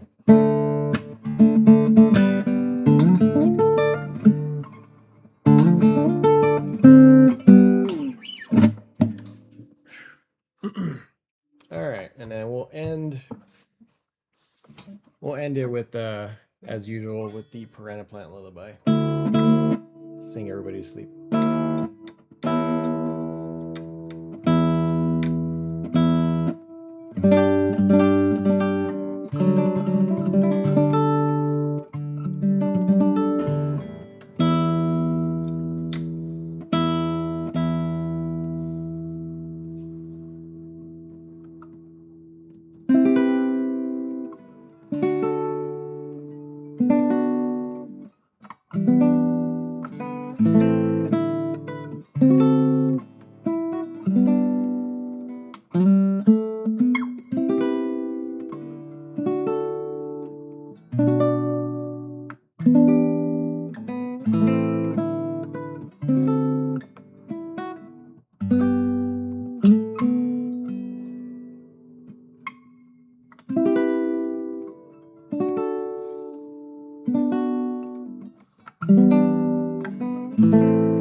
Whew.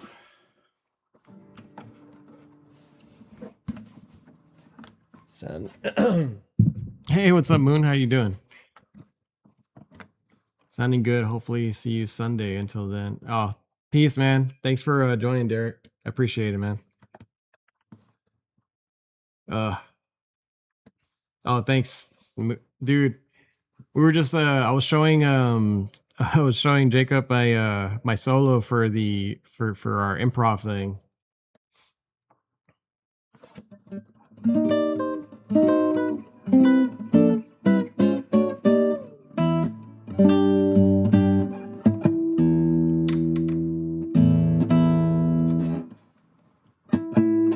You wanna hear it real quick? I was about to hop off, but since you're here now, I'll show it to you. I wasn't sure. Like I was kind of like, should we share our ideas? Because like in my head, this is just me in my head, but I was like, okay, if we share our stuff, like we might influence each other to like how we write our stuff. But at this point, I'm kind of like, I don't care.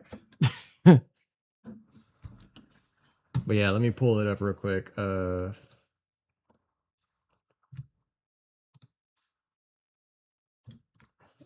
is it? Here we go.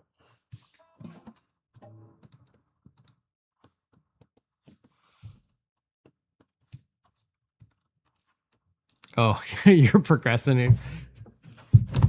Dude, tell me about it, man. I gotta like I have to like get on my own ass to like get shit done. Like create like little deadlines for myself. That's how I like usually come out with my arrangements so aggressively, because I'm like, all right, at the end of the month, gotta have this done. And if I don't meet it, I like fucking get all stressed out about it, even though it's not really a big deal. But like that's just how I freaking create my deadlines for myself.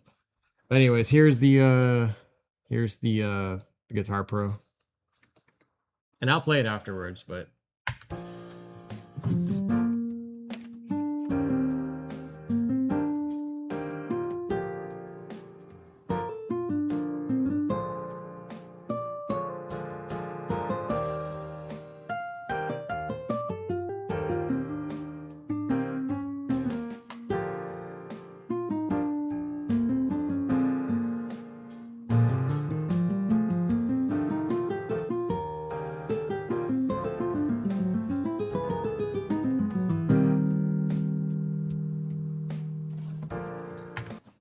so yeah, that's what I got so far. Or we were talking about it. I'm like, do we do 12 bars or 24 bars? But I think 12 bars may be pretty good to start. I mean, it would be quick. I mean, we get everybody's input on 12 bars and just be like that.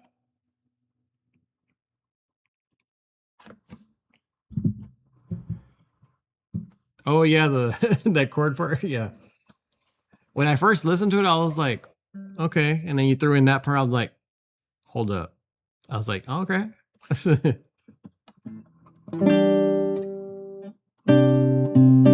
Oh yeah, you're gonna sing? Hell yeah. But yeah, so the guitar part doesn't really do that the slides much justice. So it goes like this, because like on the Guitar Pro, it's like real slow slides. So it goes.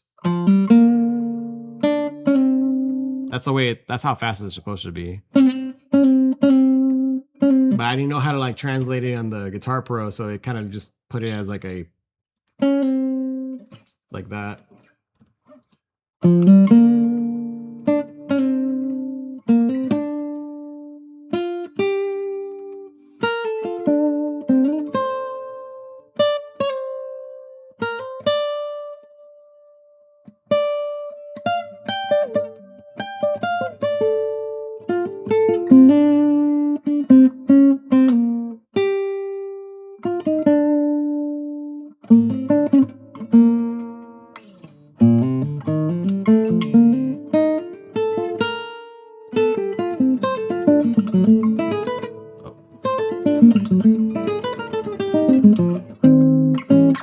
I haven't gotten that part fully down, but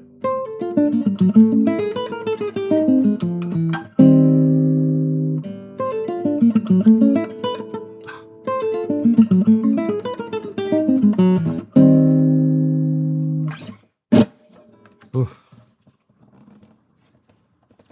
Yeah, it's more of a ghost note, but that doesn't translate. Oh, okay, I see. Yeah, that makes sense.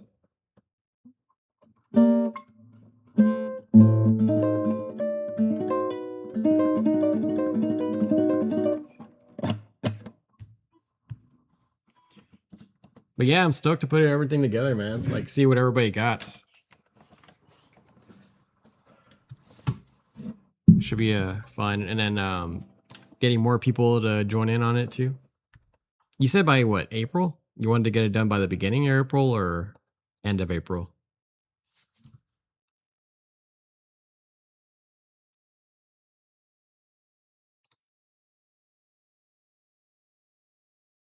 That's what I was doing. I was telling you, I was like, dude, Derek, you need to join. Like, or if you wouldn't, if you're interested in this kind of thing, we're just kind of like playing around with the concept, trying to get more buy-in into it. Beginning of April? Okay, cool.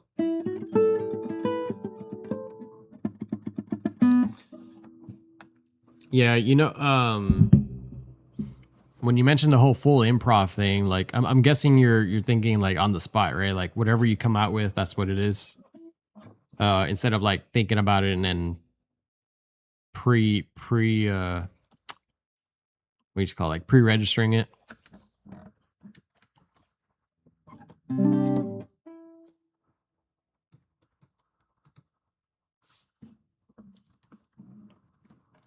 So I was thinking about that, and what was I gonna say? Yeah, whatever you're feeling that day. So I was like, I had learned this from one of the guitar people that I looked up to back. Well, I actually had a course with a session with this person, and like he's like a freaking just gnarly like guitar player. But the way he comes up with his shit is that he uses Guitar Pro to like write his music instead of like writing on the guitar, like figuring out your shit here. Like he writes it out in Guitar Pro first, and then he plays it and tries to learn it.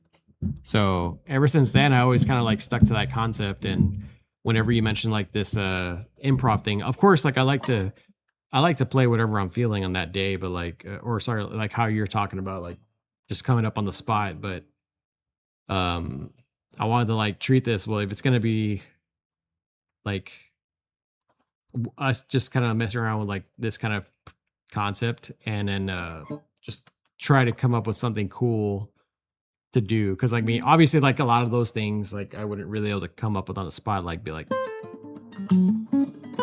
I mean I play around with like the chromatic stuff, but like a lot of like the beginning part where it was like that was like feeling on the spot.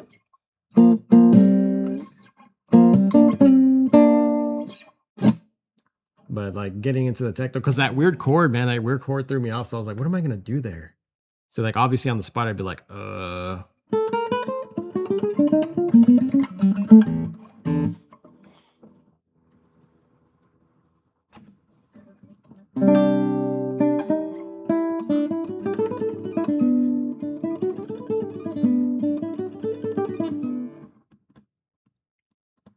nonsense, Derek. We're all in the same kind of position. We're just like we don't know what we're gonna do. We're all trying to learn here.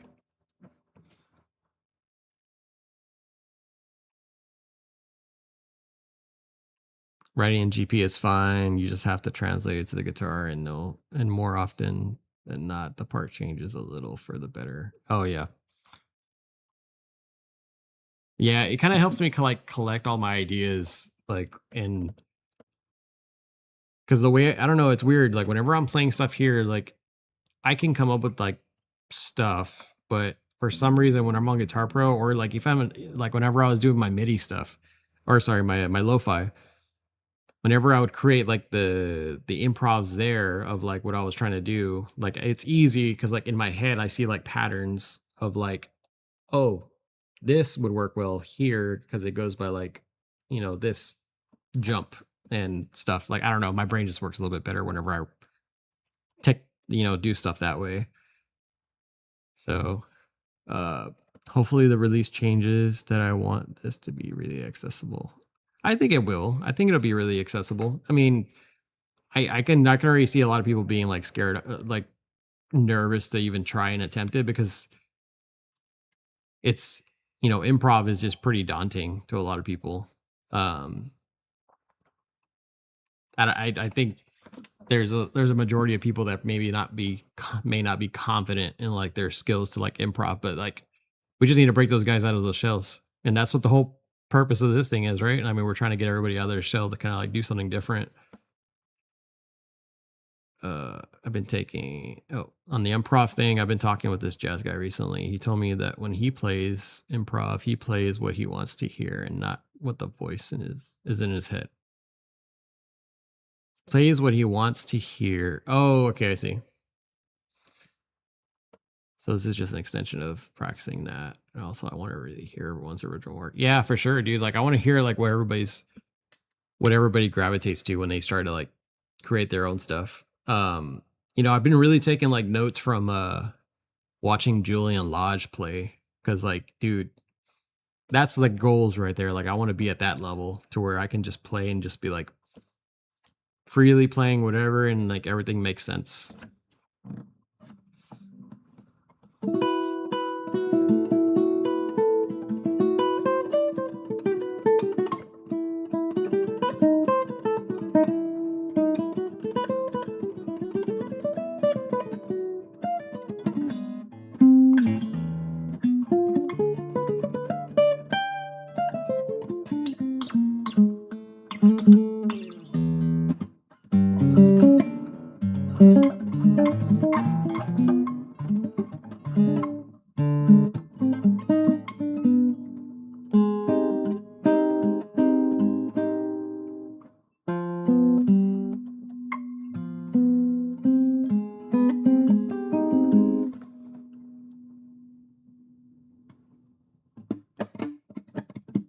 A chain thing. What do you mean by that?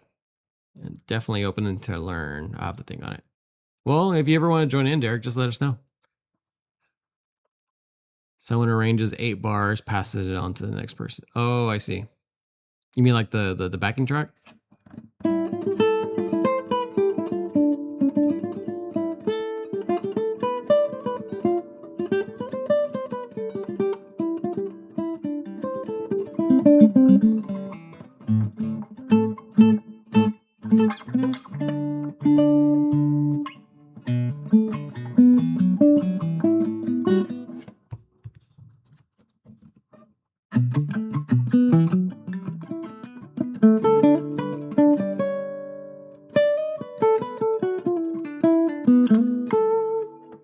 Whisper down the tabs, all solo guitar, pass it, and it comes out to be a school song.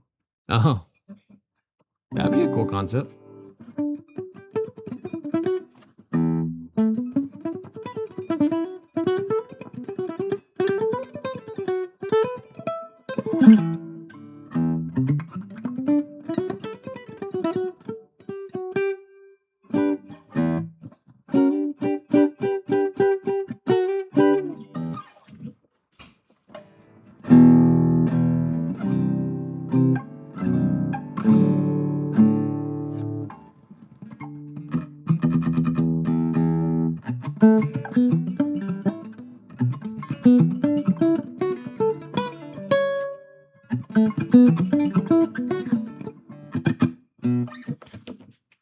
Ooh.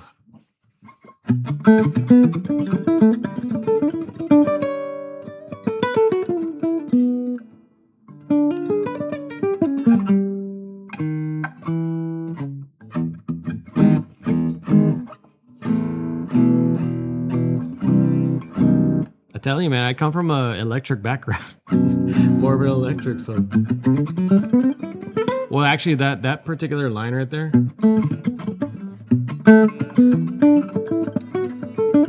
Ugh. That's from a song from All That Remains. It's a band, and then this solo for, which one was that for? I forgot what the name of the song was, but yeah. That one was like pretty cool line because it's basically like a pentatonic scale. But what the guitar player did, he did like this whole like kind of cool string skipping thing. And then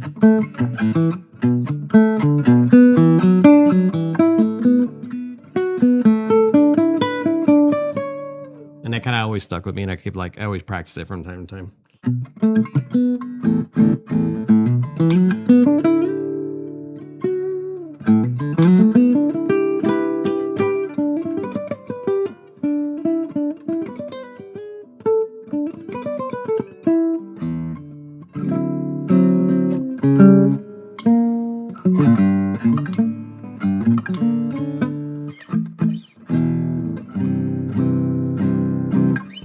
Yeah. I always like to learn like different like patterns. I don't know. I see everything in patterns.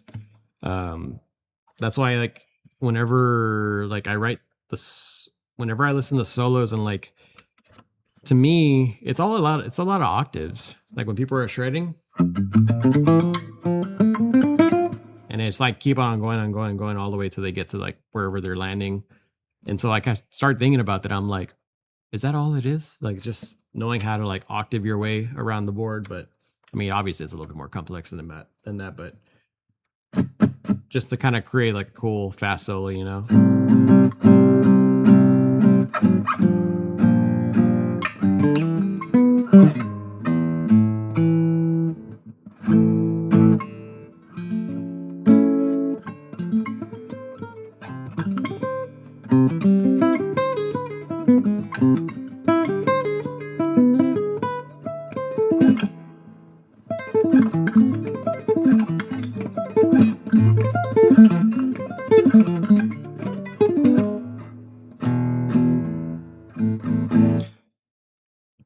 Man, now that I'm all warmed up and I gotta go to bed. Shit.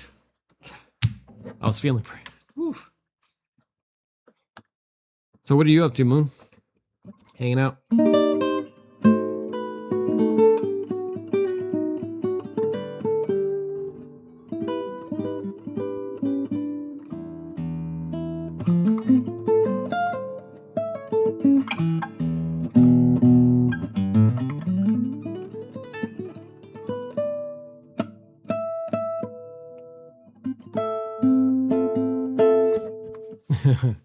Right on. What time zone are you in?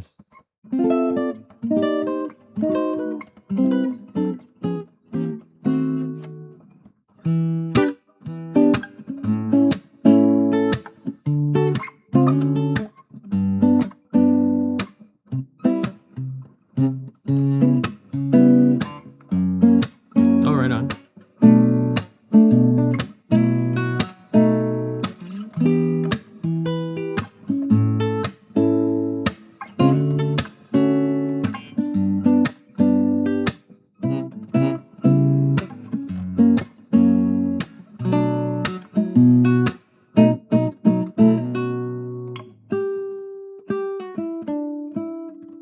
What is that? I'm going to a concert tomorrow, though I'm hype. Emmett Cohen in Philadelphia. Who is that? I don't think I ever heard of that dude.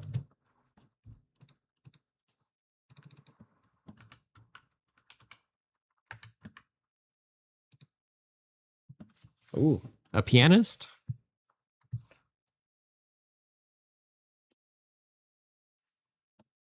Never heard of this guy. Dude, I always love me some piano guys, like some piano gods.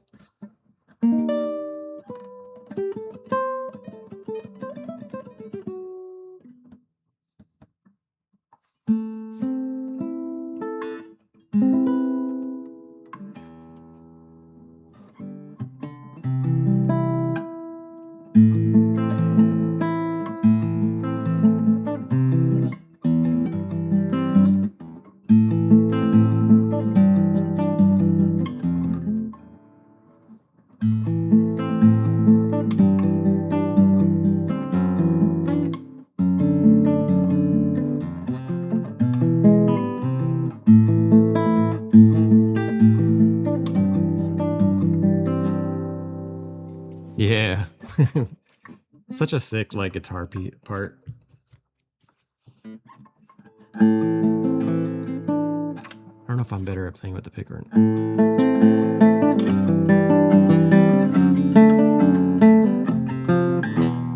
yeah, probably not.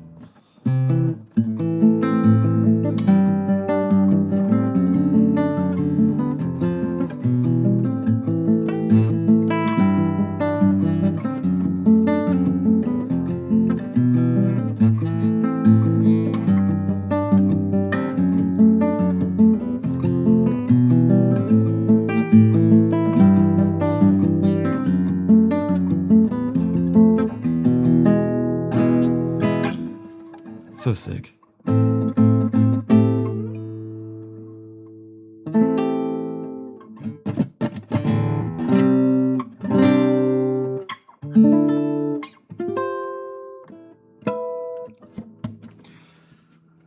Whew.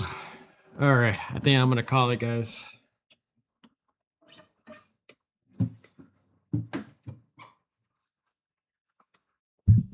Well, that's cool, man. Like, I'm glad you were able to join in, Moon. I was wondering what you were up to. And then Jacob, I didn't expect you to join in today, but that was awesome. Like, we're all here just talking about everything. And Derek, you're usual. I appreciate you, man. Always coming in the streams, dude. It's always a fun time. Like at first, I kind of messed up the stream. I was all like, why am I not getting people like joining in the stream? And I had it on freaking private. I was like, oh my God, noob. And so I had to redo the stream. So I think overall, I probably been on for, let me see, where am I at now?